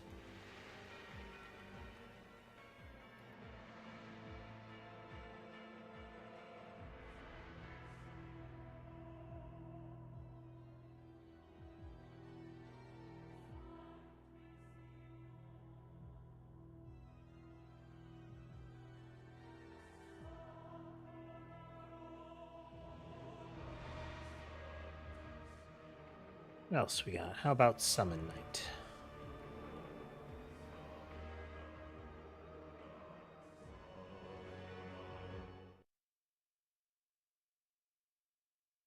Okay. Got our Muramasa.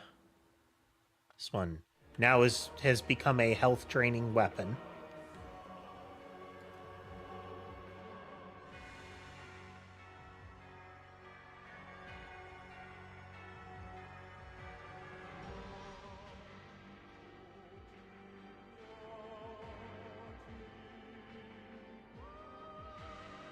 Wait a minute. Grimoire. Duplicator for the fangs. Don't know what that one is or that one is. Somehow I never found out what that one was. I've just never tried doing that.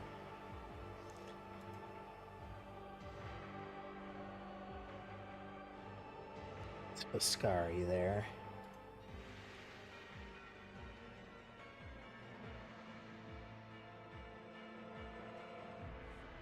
Well, I mean, it's possible that it's wings.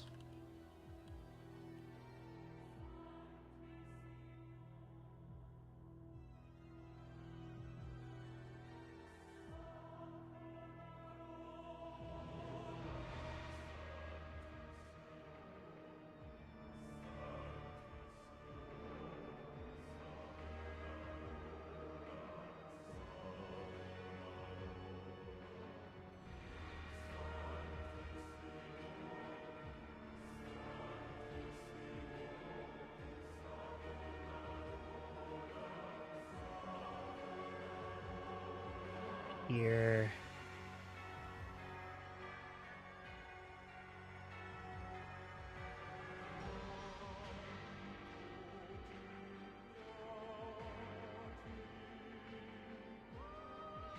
Oh, the black hole does a lot of damage. Okay, we got the 4 seasons.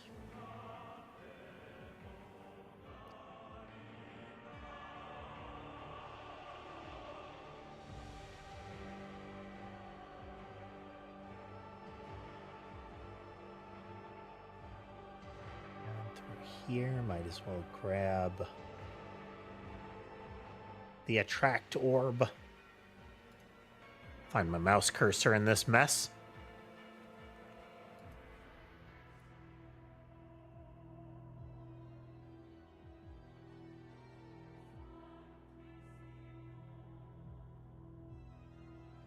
Yeah, while the black hole mode is active, it's pretty much super kill everything mode.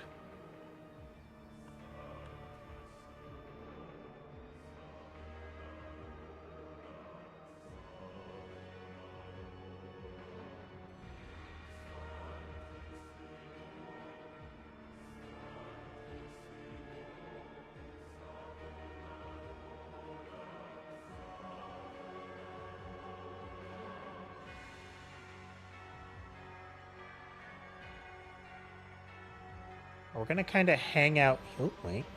There's another candy box spawned over here.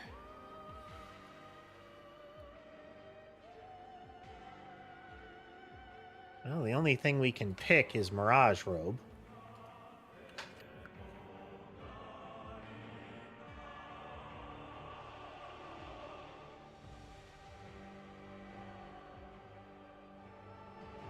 Could be worse.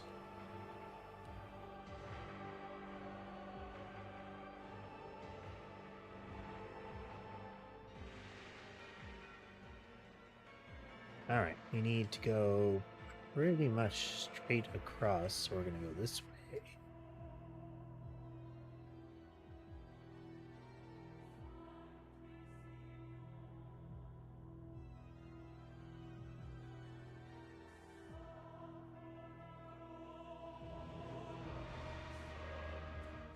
There are places where the light dims to red. There's got to be a mechanic involved there.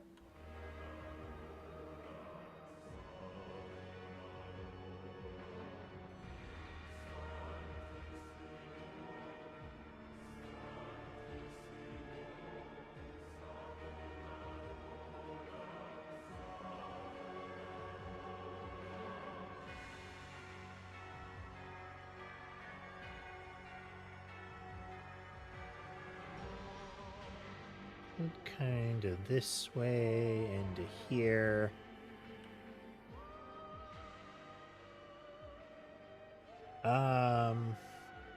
Oh. Oh, well. While moving, the cooldown on my super kill everything moves are decreased. Deal.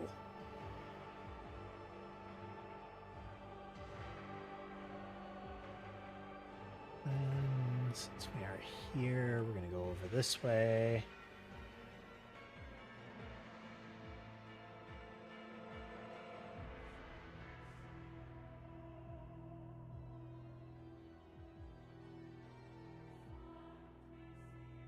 Actually, I have a thought. Just one. I'm gonna see if I can get the blobby guy onto the strange corridor over here.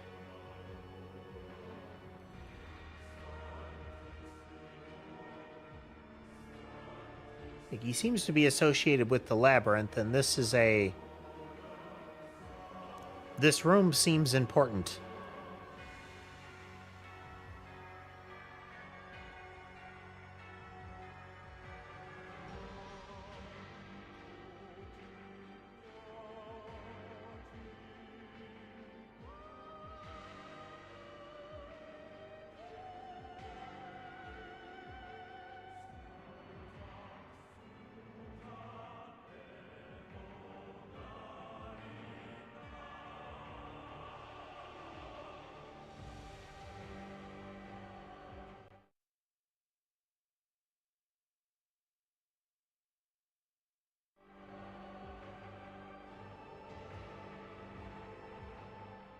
So far, it's not those.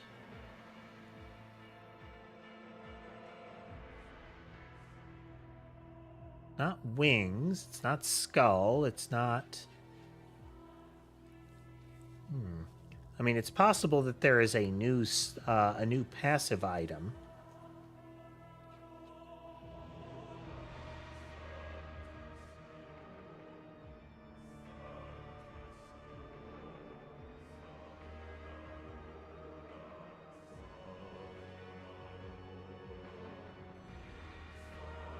Unclear.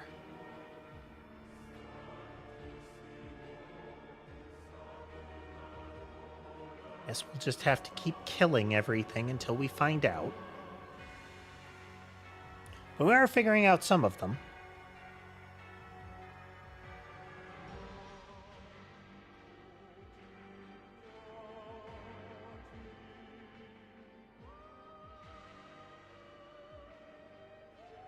We've got all of the items we can generally pick up.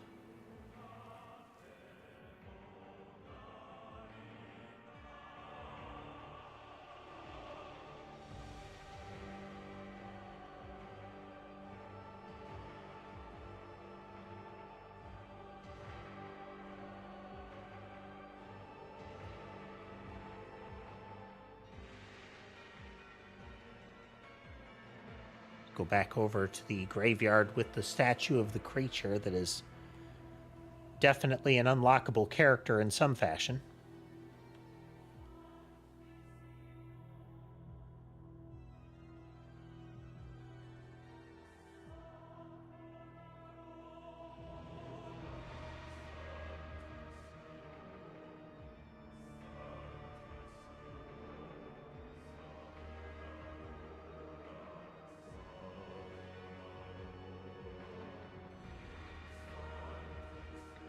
Looks like altars around it, but those might be meant to be like graves.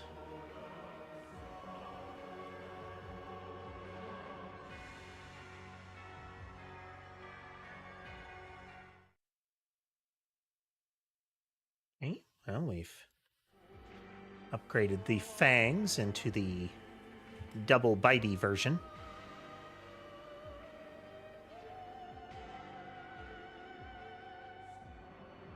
So we'll just hang out here a moment.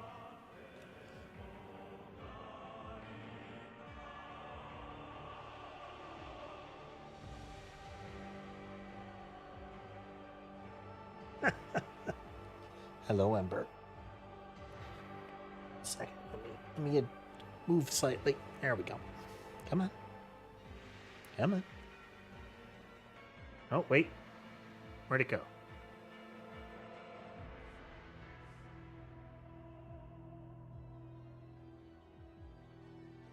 I looked away at a cat and it's gone.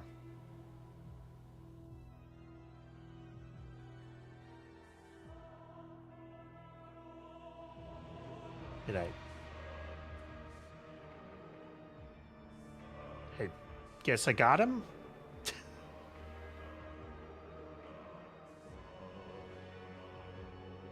Let's go with that.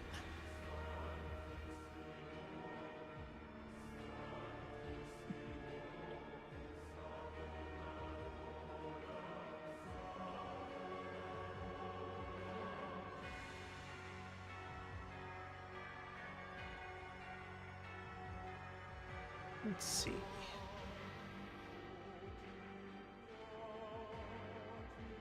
And I wonder what happens if we bring Balthazar to Balthazar.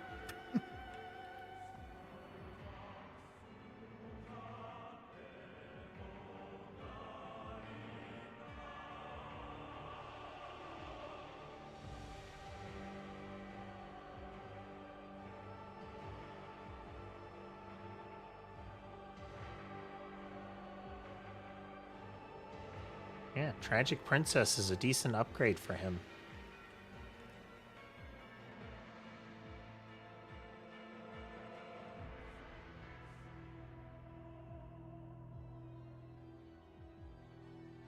So we're getting a lot of monies.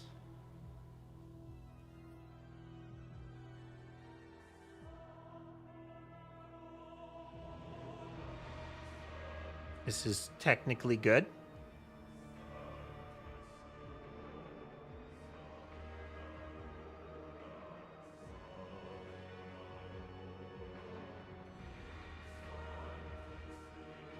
Being very squirmy, Ember.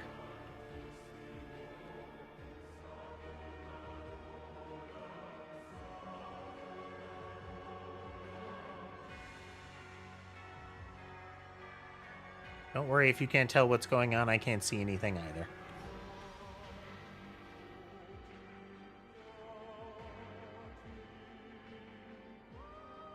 I can say for sure is that things are definitely happening.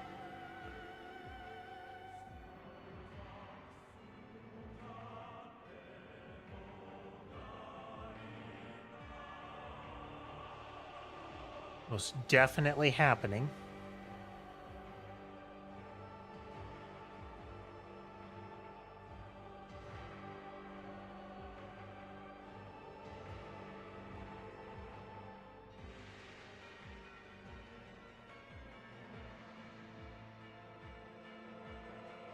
When it comes to some of the, like, mini-boss monsters that appear, I'm doing so much passive damage at the edge of the screen that they're being kind of thrown off of it.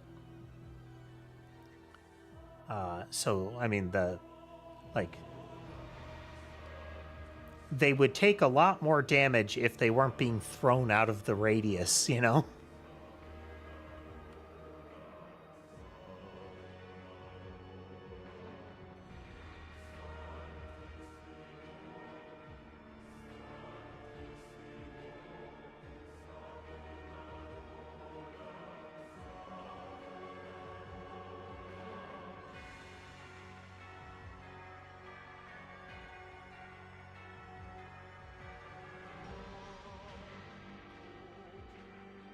No.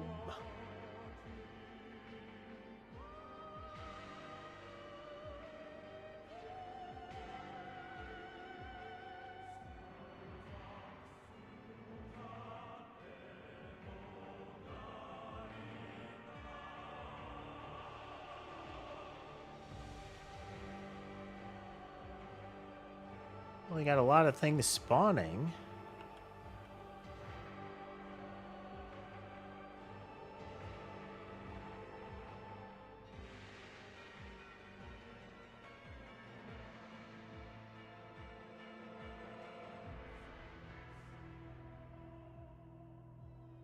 This, and how about... I think Bracer is the last thing. Frequently, the least valuable passive is projectile speed.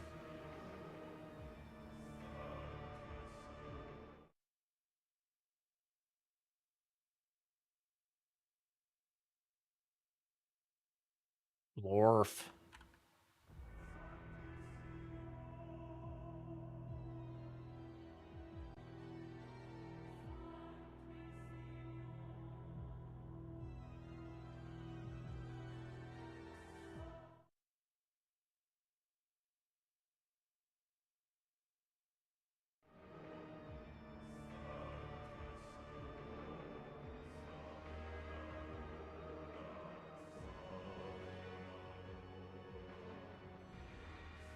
Sheathed Power Law.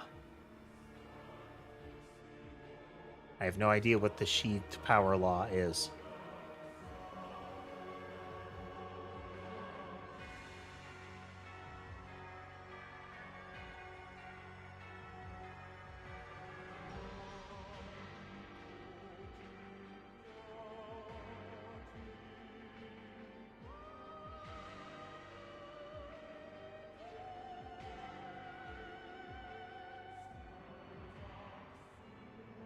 Might be you're in the middle of a boss fight, so you don't get to be at, like, super crazy everything dies instantly power.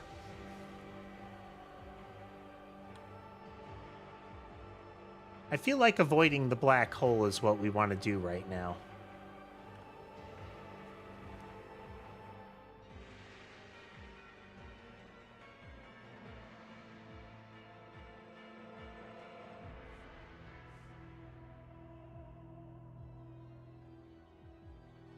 Feel like that might be some sort of negative game state.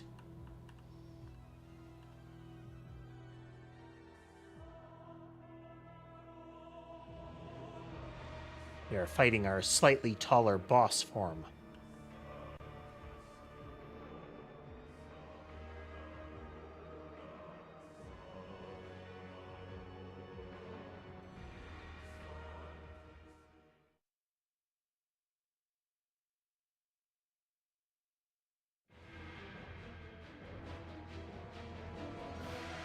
Okay, well, I have to presume that we beat him, or...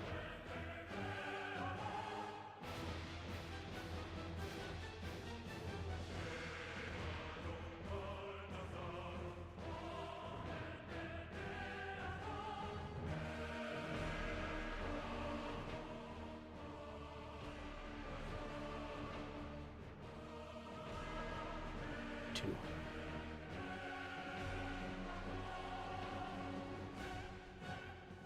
Keep Ember properly entertained here. As she periodically, lovingly flexes a sharpened claw into my shoulder blade.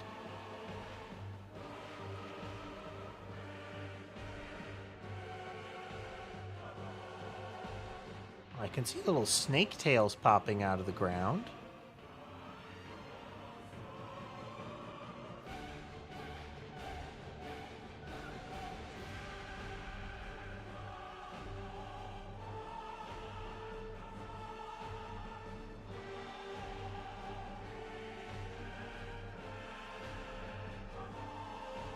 So the big snake thing seems to have the implication that it's like the face inside of its mouth is Balthazar's. Because again, it's the profile of its head, or the side of its head, does have a similar look to the shadow in that character image.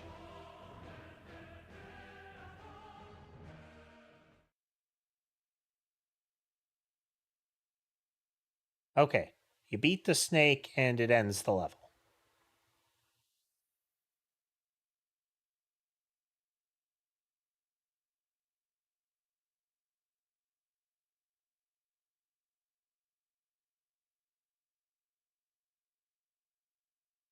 He's not holding the staff, it's hovering between his hands.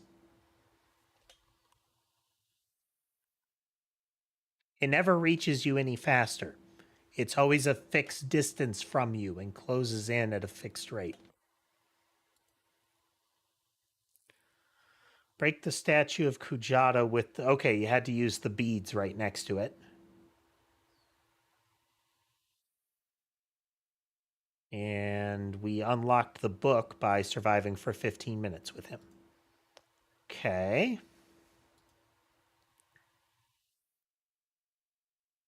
All right. Oh, cool. They have them divided now. But we have evolved the Scarlet Needle. Is there another stage to its evolution?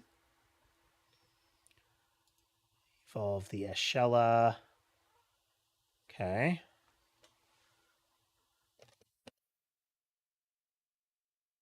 Hold the Velvet Dodecahedron and obtain the Fire Stall with Sargon. Die a total of 7 times with Nameless Fool. That unlocks Congregation. Okay, that makes sense. The Nameless Fool is kind of has the like red kind of cultist hooded robe, and this is a giant blob of things in tattered red hooded robes.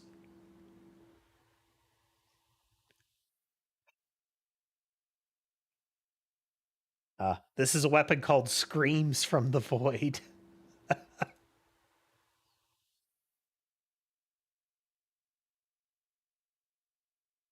These are the things... Okay, defeat 6,000 of these. These are the things that appear around the treasures in this map.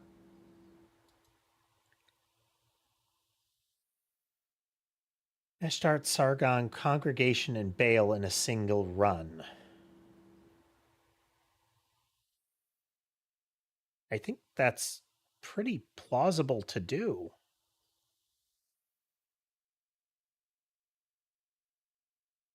Yeah, okay. With Balthazar, you need the Velvet Dodecahedron, which will require us getting Congregation. And then we need his book is Upgrades to Damnation, isn't it? But I thought we had already evolved the Scarlet Needle.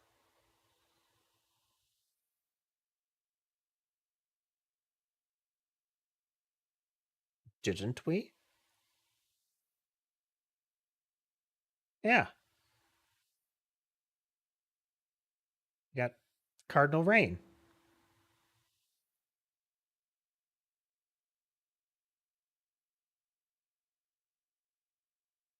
Okay.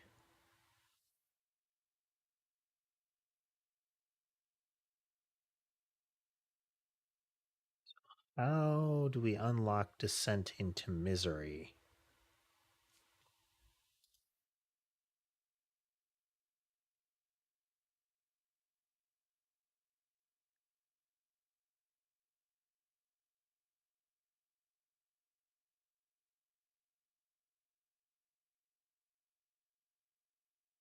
You know, this one is good.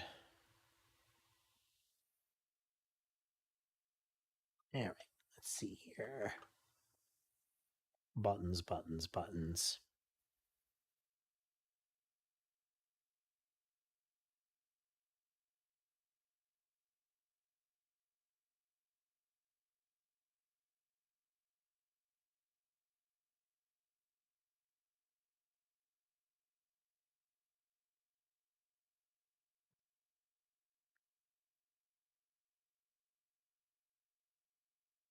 Reading, reading, reading.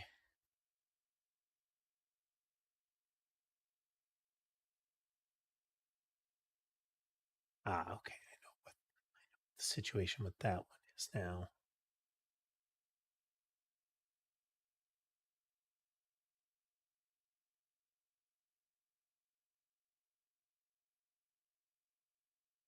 Okay.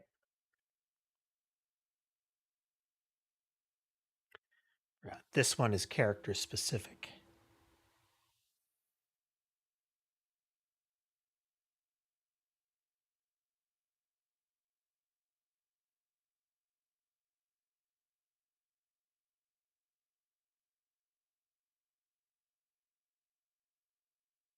This one makes Megalomania Moonspell is she's effectively invincible, and then she she vanishes at the time limit.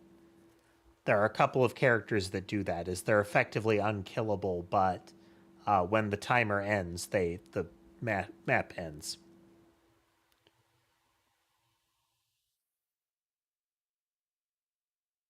The Pearl Magatama and obtain the Argent Flow. Huh. It's the Pearl Magatama.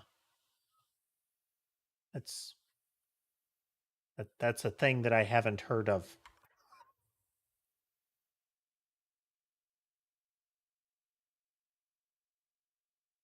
Oh, yeah, this guy, no?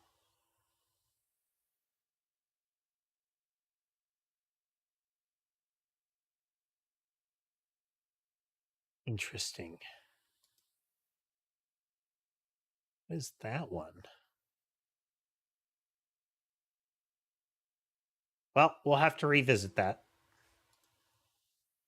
We need to die a bunch of times with this. On his last breath, loses half of max health and receives a random Darkana if available. On revival, last breath ability can award an extra Darkana. Oh, that could be super broken. Slams the ground every few steps, grows bigger when accumulating armor, When his HP goes critical, gains temporary armor. Eh.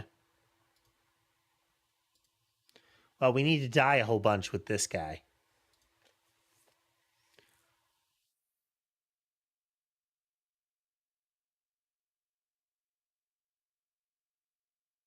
We are going to go to Mount Moonspell first, though.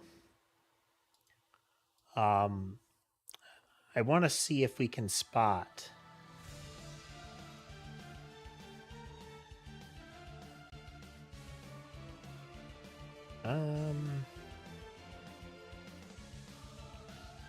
We are going to go for upgrades. I don't see anything that to me implies the Magatama, so. So we're going to go south. We're going to wail on Kappas while we're here.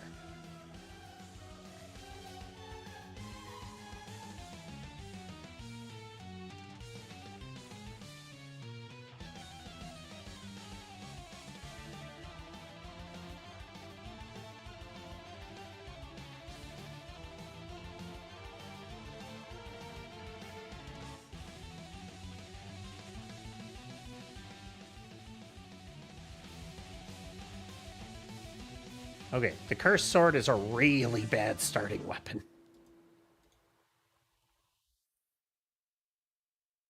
Like, that broken sword is really rough.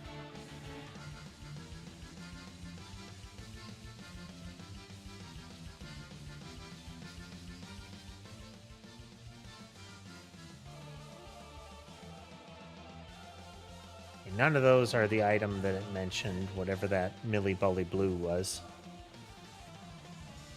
Okay, yeah, it's not indicating that I have evolved the Scarlet Needle.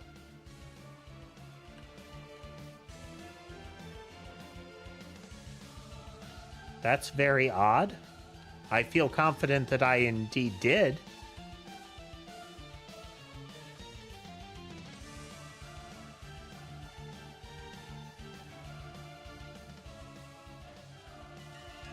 Like, twice now.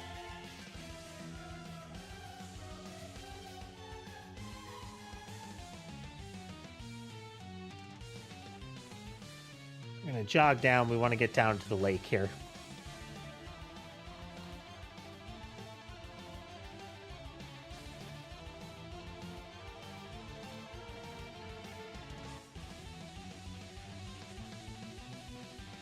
That's where the Kappas are.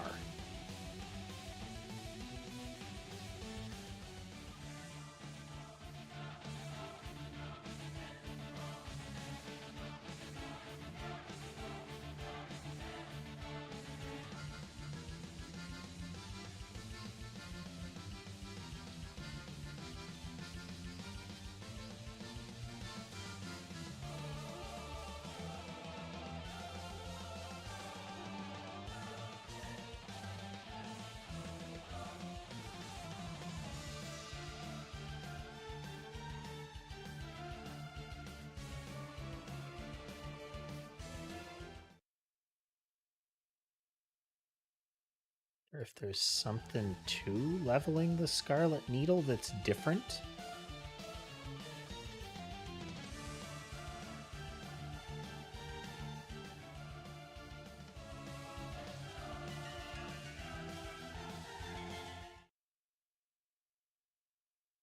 So the Darkana that I chose this time is... it's the one that creates extra bosses, or extra mini-bosses.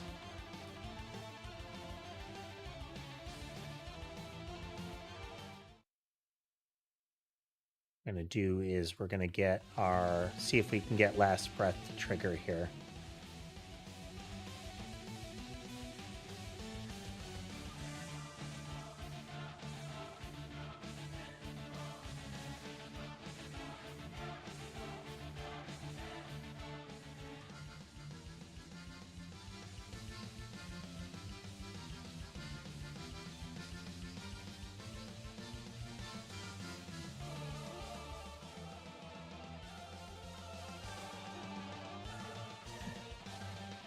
Nyanite Clover should synergize pretty well with some of these since crit affects them.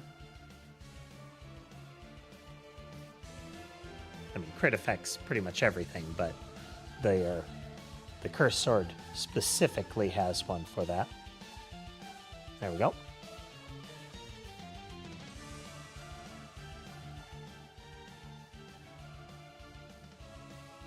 Erases a random enemy, occasionally leaving a damaging tear in reality. That's why this wasn't a good starting one. It doesn't always leave the tear behind, and it just picks an enemy and removes them. Which makes it not bad, but I'm not going to take it unless I have to for like an achievement for now. Or for an unlock, I should say. Because it also requires you to max out the Torona's box, which is a heavy curse once you've maxed it.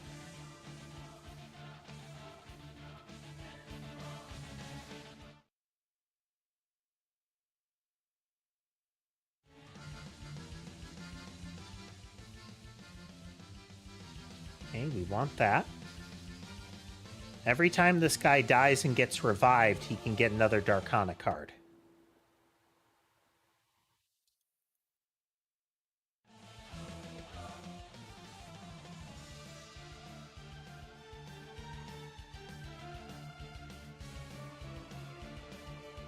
I think these are Tsuchigumo is what they're supposed to be. I can't remember. It's like a little nubby snake yokai. Not sure how else to describe it.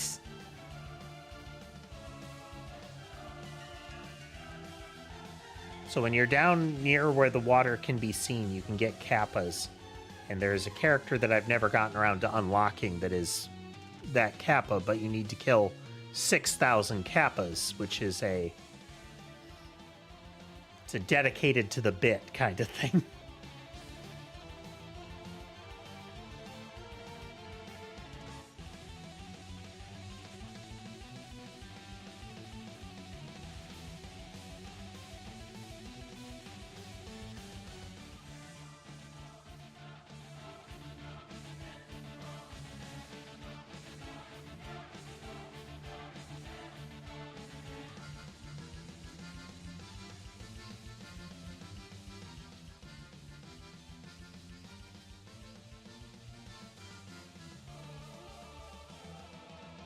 Pretty sure it's not the crown, because we had that when we were playing through the first time.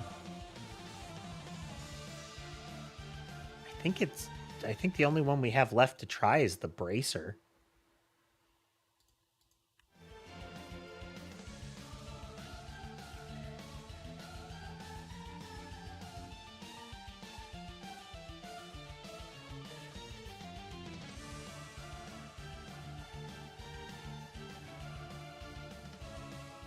Pickle weasels.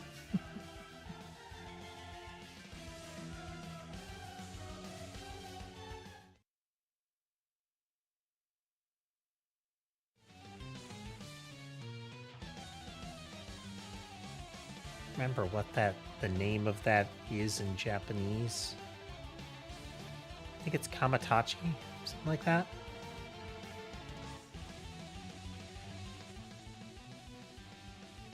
Final Fantasy XIV had a dungeon that made that a boss monster.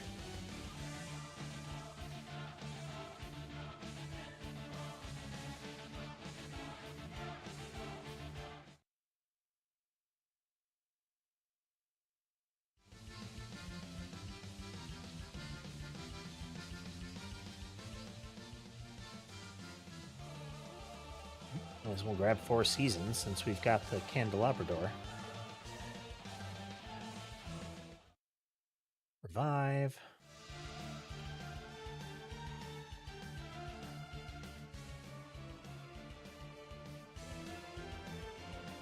Last breath.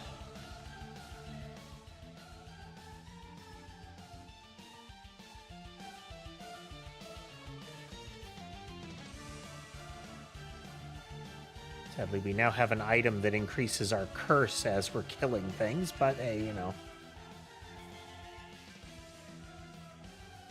what you gonna do?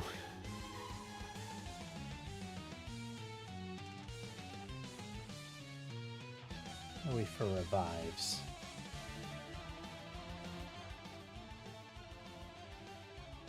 We need another level on Teragasu before we use another one.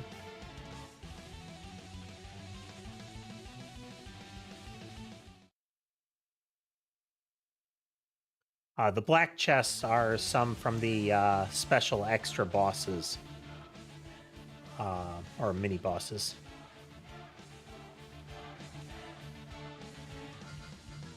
That floating eyeball was caused by that Darkana that I picked at the beginning.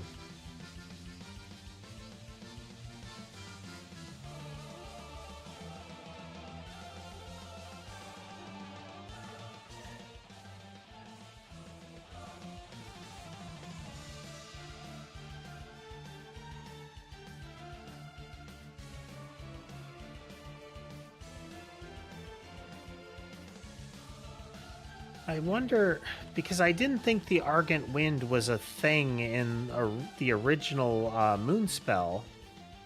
So I wonder if you need to take her onto the Bloodspell one, and there's an item that you can unlock accordingly. Or if there's just an item that I never encountered. This is also possible. And to some extent, very likely. There's a lot of stuff that was added after I initially played, like an expansion or like in the base content, that its method of unlock is has changed, or just that it was added after and I've never gotten around to going back to getting it. You know, since its addition to the base game. And they have added so very much stuff since initial release.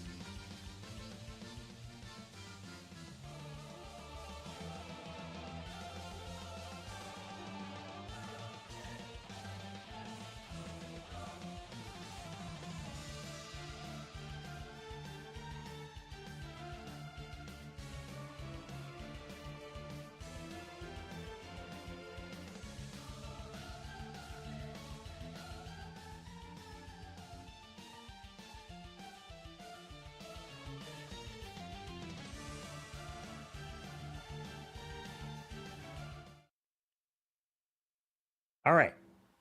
We have unlocked Cardinal Rain, which is the evolution of Scarlet Needle. Again.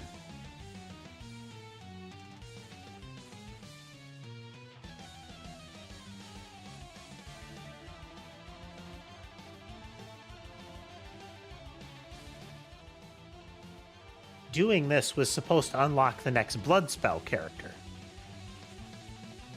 Axe Guy.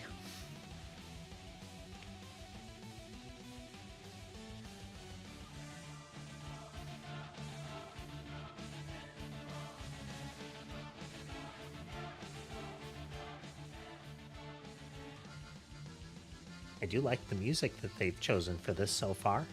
Is good.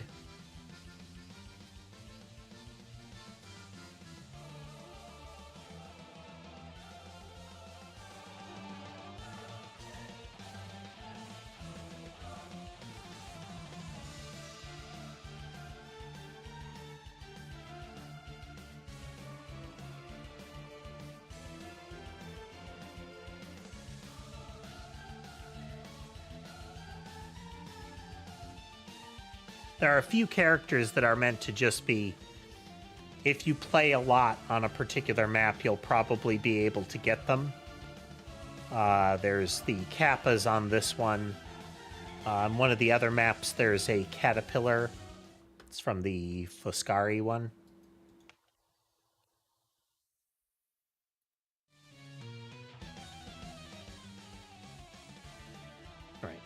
Should be able to charge through a bunch of enemies here and lose some health.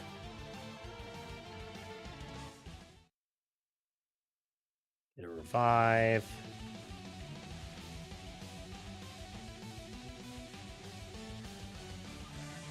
Some health again, get a Darkana.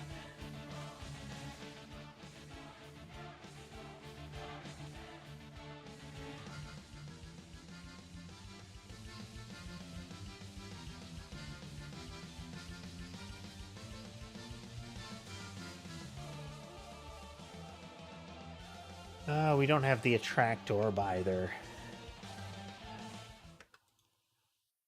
Though we just got the Darkana that will let us potentially get extra passives.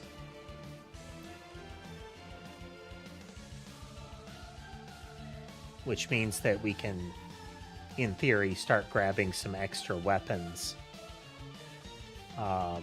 in hopes that an armoire will appear.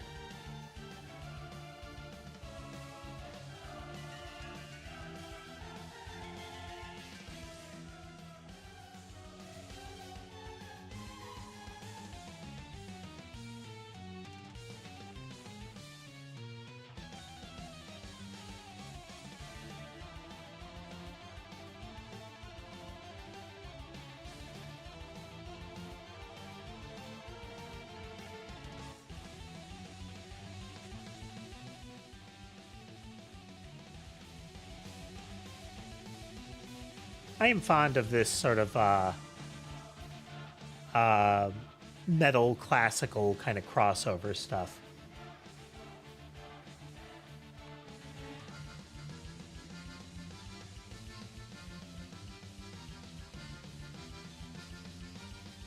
First band that I encountered that did it was Nightwish. Nightwish is of mixed quality.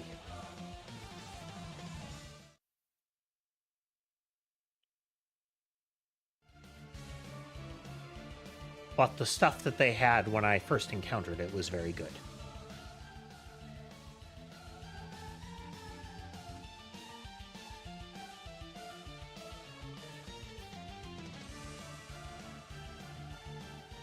At least enjoyable at the time.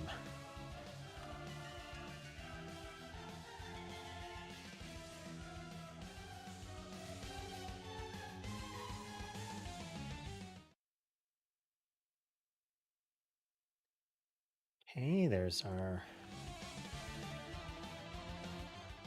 sword. That blackened firmament.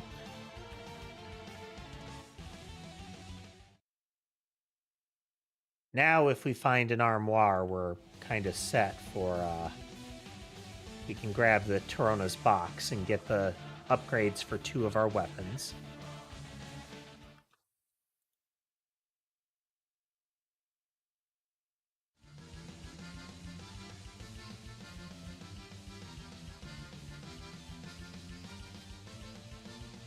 I think what other items have revives on them.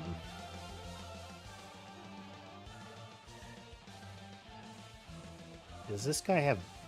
Oh, okay. Yeah, the revives do change in their count. Good. Okay.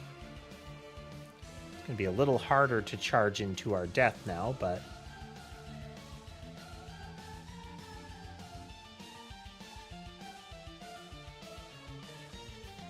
Not in that things can't damage us, it's more that everything is dying before we get to it.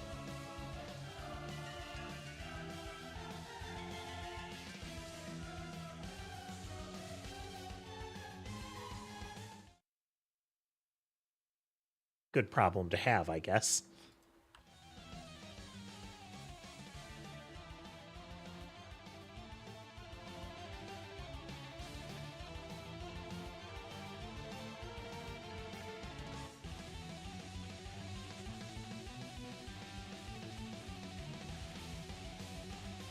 There's definitely power creep in the Vampire Survivors weaponry.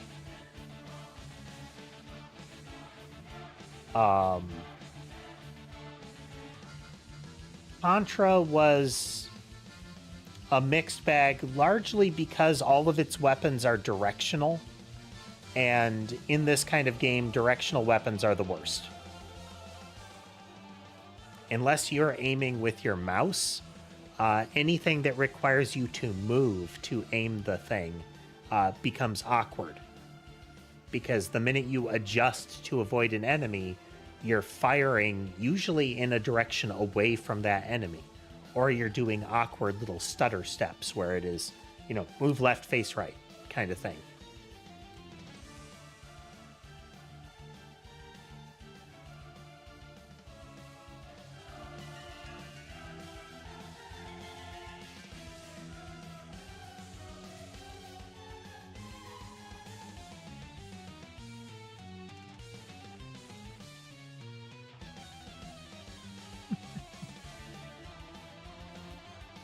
It's amazing how much time has already passed playing this.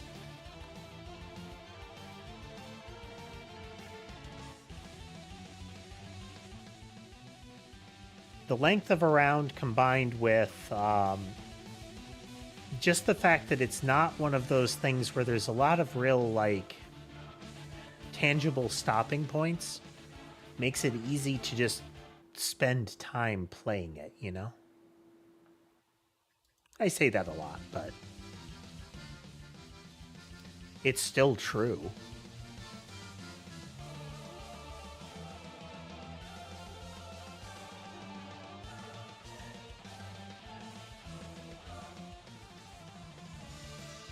No, gold ring is definitely a way to increase enemy density.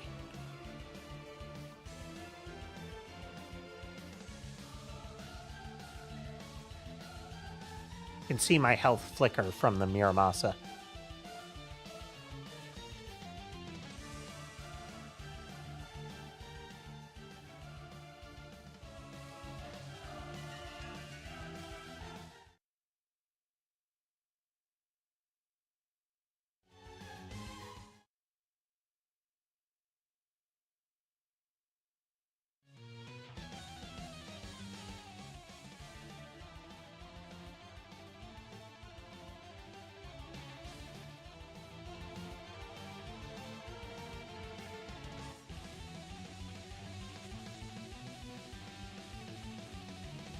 And even though we're just wiping out enemies really fast, the count of kappas that need to die is still substantial.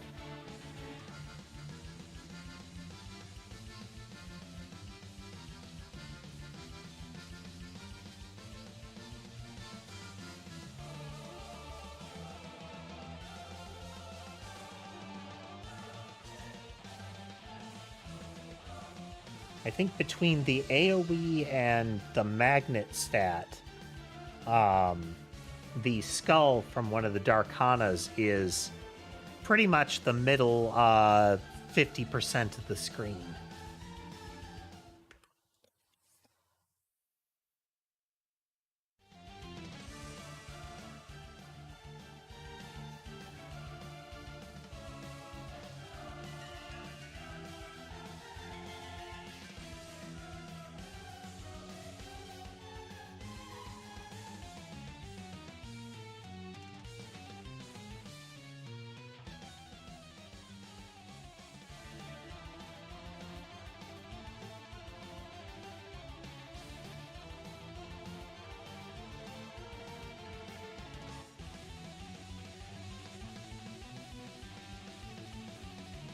Yeah, this game really was the reason that I decided to try to, the reason that the game that I'm making is in the style that it is, as far as, gameplay, is because of this game.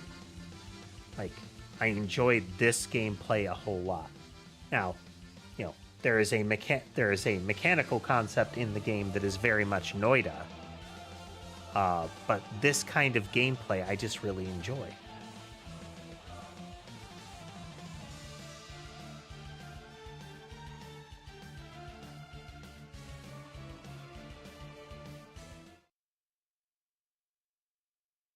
Okay.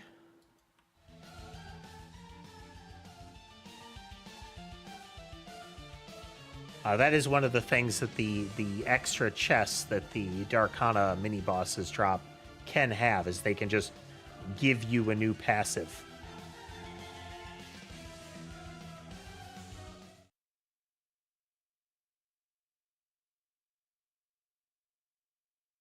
Exactly, Lunar. Exactly. We want both of those things.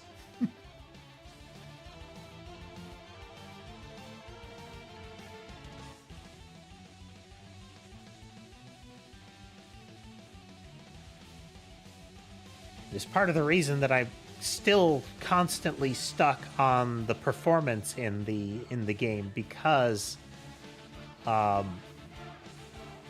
we need to have room for things to be crazy. It's an interesting programming exercise. I do like incremental games as well, within reason. There are some incremental games that either that don't hit the curve as far as constant reward. You know, number is going up, but number is going up effectively infinitesimally. Or they end up being needlessly convoluted, which makes which can result in number doesn't go up or number goes down, and that's just wrong. If you're making an incremental game, number never go down.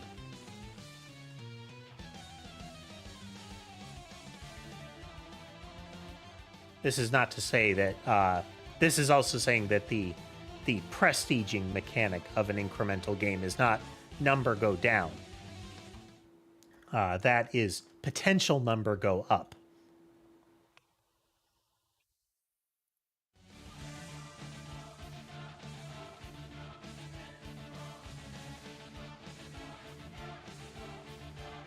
But I have played some where you can effectively do it wrong, and it results in a kind of net loss of advancement.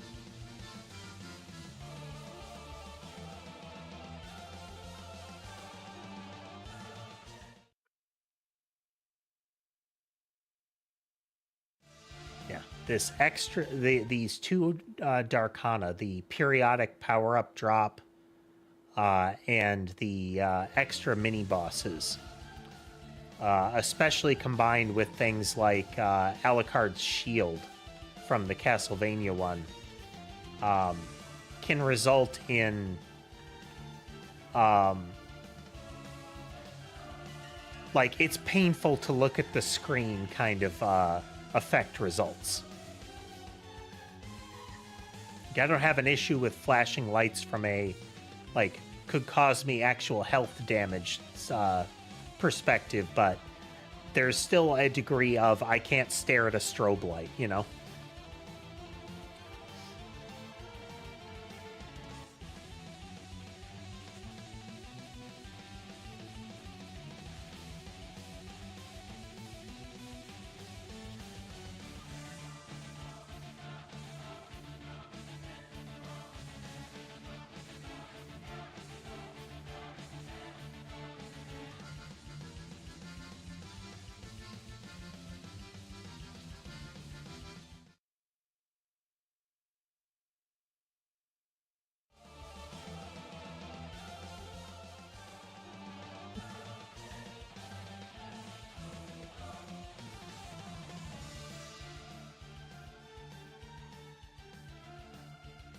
Actually stumbled on the YouTube channel for the person behind Look Outside.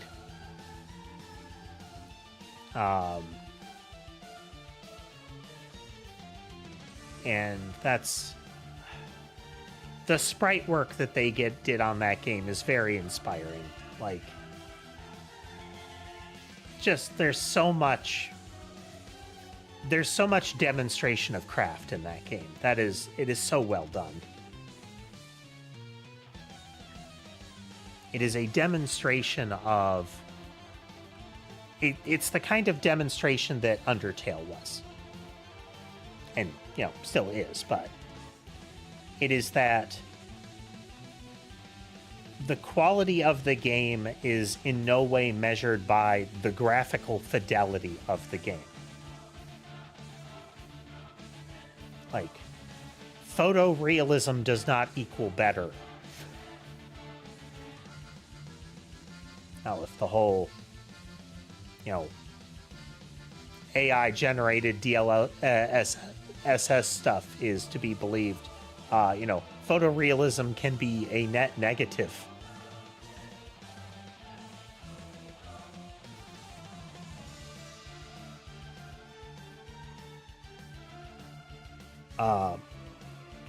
But there's so much you can do with the way things are presented and what that means to the player.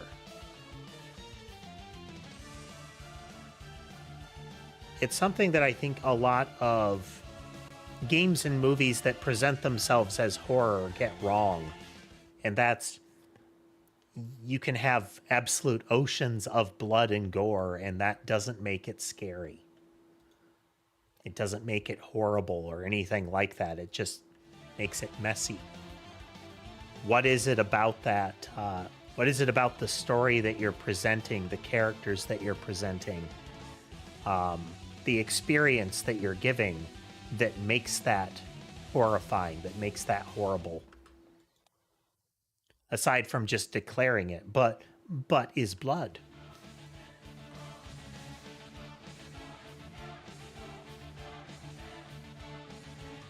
Like there's blood and monsters on this, but this is not a horror game, even remotely.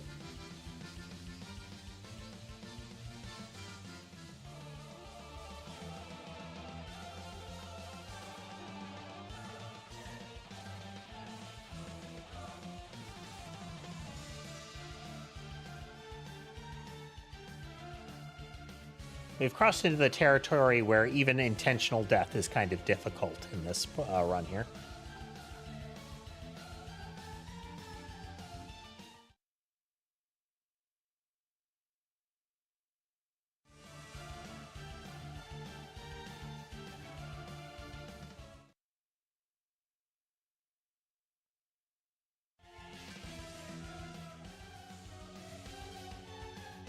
This is not a game that strains my joints, but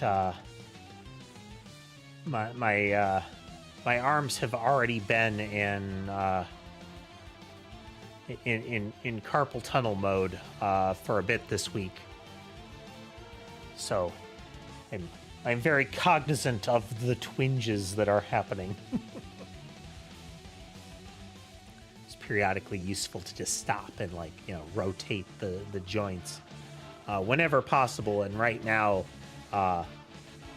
more so than normal.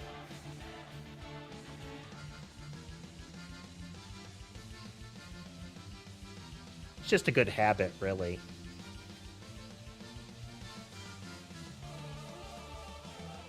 Just like it's a good habit not to be so locked in that you don't move from your spot for like 3 hours. That'd be crazy.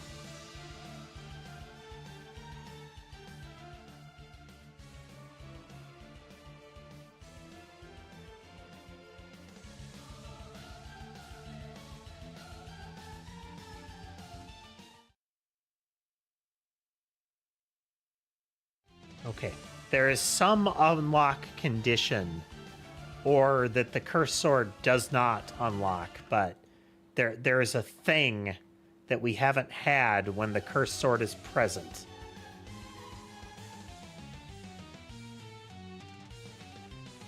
So we've had the Parmagus, we've had the bauble here.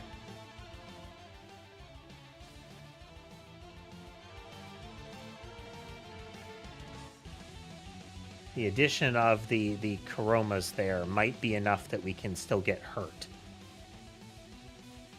since this increases the number of enemies per spawn wave.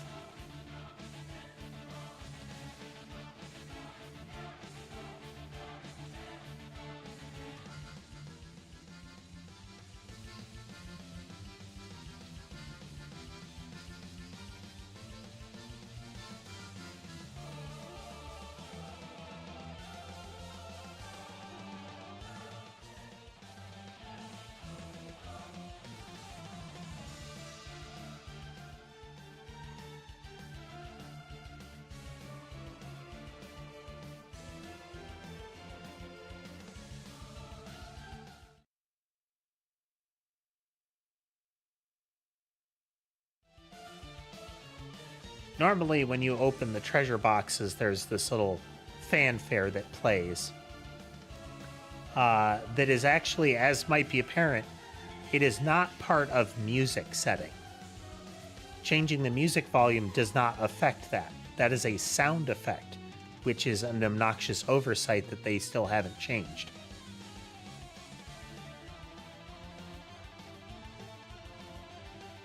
Now, would I still appreciate a way to turn that off? Yes, but it's also weird that they disable the music during that, even if that sound isn't going to play.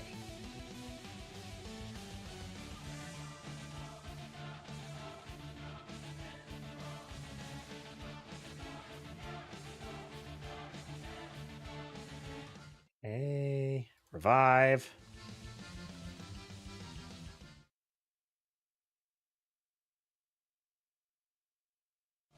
I have... Yeah. Wonder if that's all the Darkana that I can have.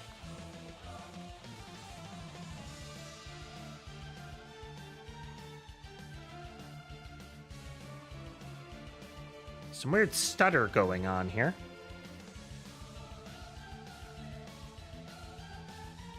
Okay, there goes another Darkana. I don't know what the one I just got does.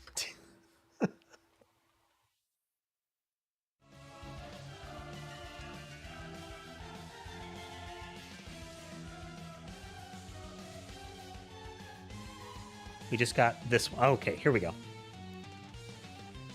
For our current loadout, almost nothing. Actually, no, it does nothing. Okay.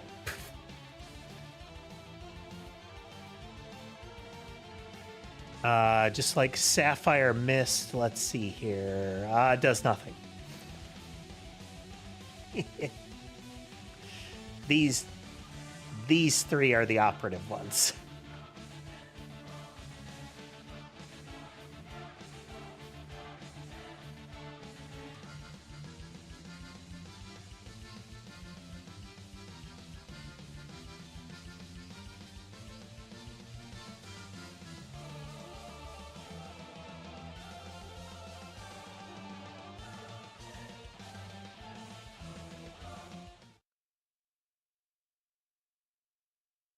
Spellbinder.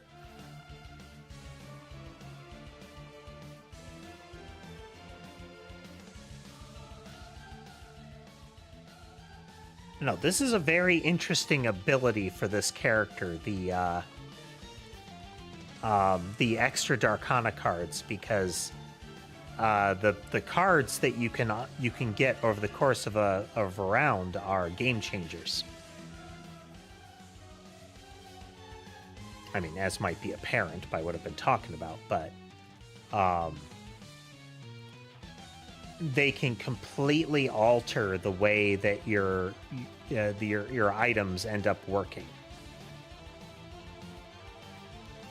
Like, you get the right combination of cards, and you can turn a kind of a lightweight weapon into something that allows for infinite scaling.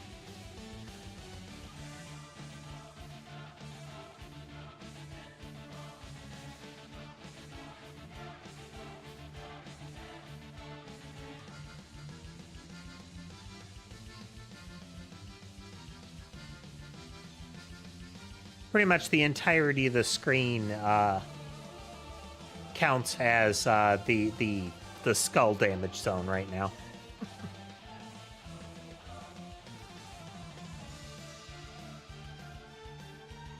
Which is periodically increasing my curse level.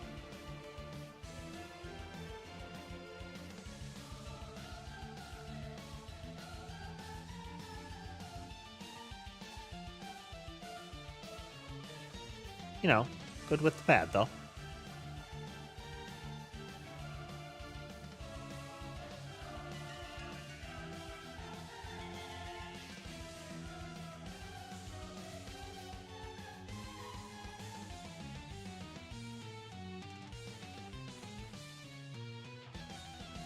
Okay, last 2 minutes. We are now kind of in the danger zone. This is when having extra spawn rate or curse is most dangerous.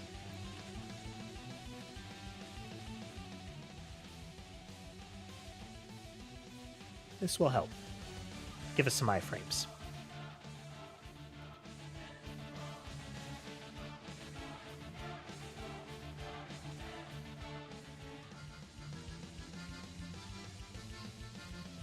We are getting a whole lot of Orologians, the freeze everythings.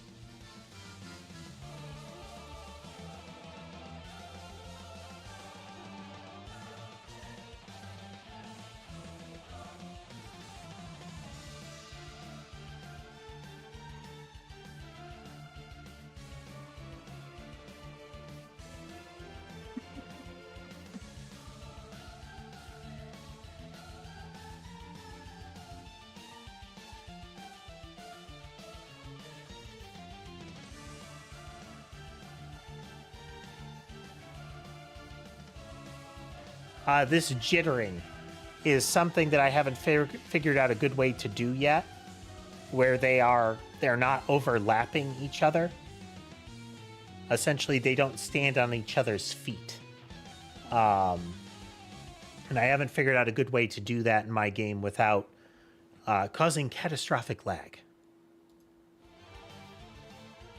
In theory, a flocking algorithm should work, but again, how can I do that while maintaining the performance of massive number of things on screen? I'm sure there's a paper or an example that somebody has written somewhere.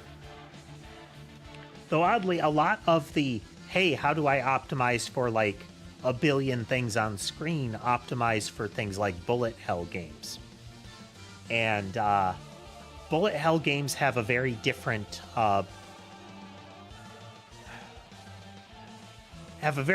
situation as far as their performance concerns. What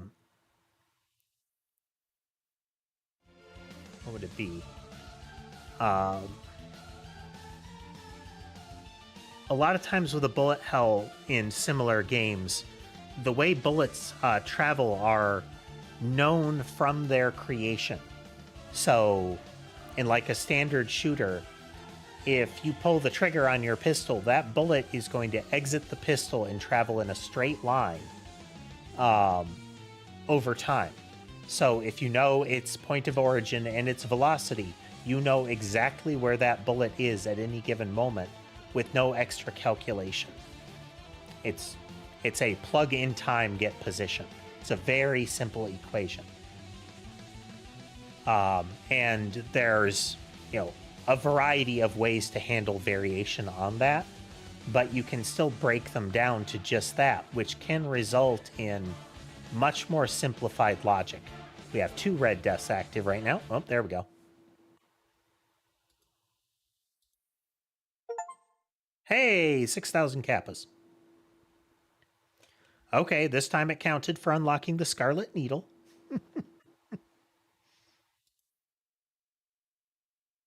Nice. Nice. Let me push some buttons here. Button, button, button. Button, button. Okay, I think this is a good spot as any. Button. As good a time as any. But yeah, Vampire Survivors is always a fun one to play. Nice, relaxing, simple game. As I mentioned, next stream is tomorrow or Sunday. Not sure yet. Trying to make sure that the number of streams still happens properly, but that the exact positioning on the streams is sometimes getting disrupted. So we're still shooting for the same times of day when they do happen. So we'll get there. We're getting there. But next one, I do want it to be a dev-related stream. Worst case, we do some sprite stuff. Maybe add some art, come up with another icon or something that we can use for the game. We'll see. We'll see. But yeah, I hope you had fun today, folks. If you like what you saw and would like to see more, remember to like, follow, subscribe, comment. All those buttons are generally good for the channel, so I'd appreciate it if you press them. But with that, I hope the rest of your day is good, and I will see you next time.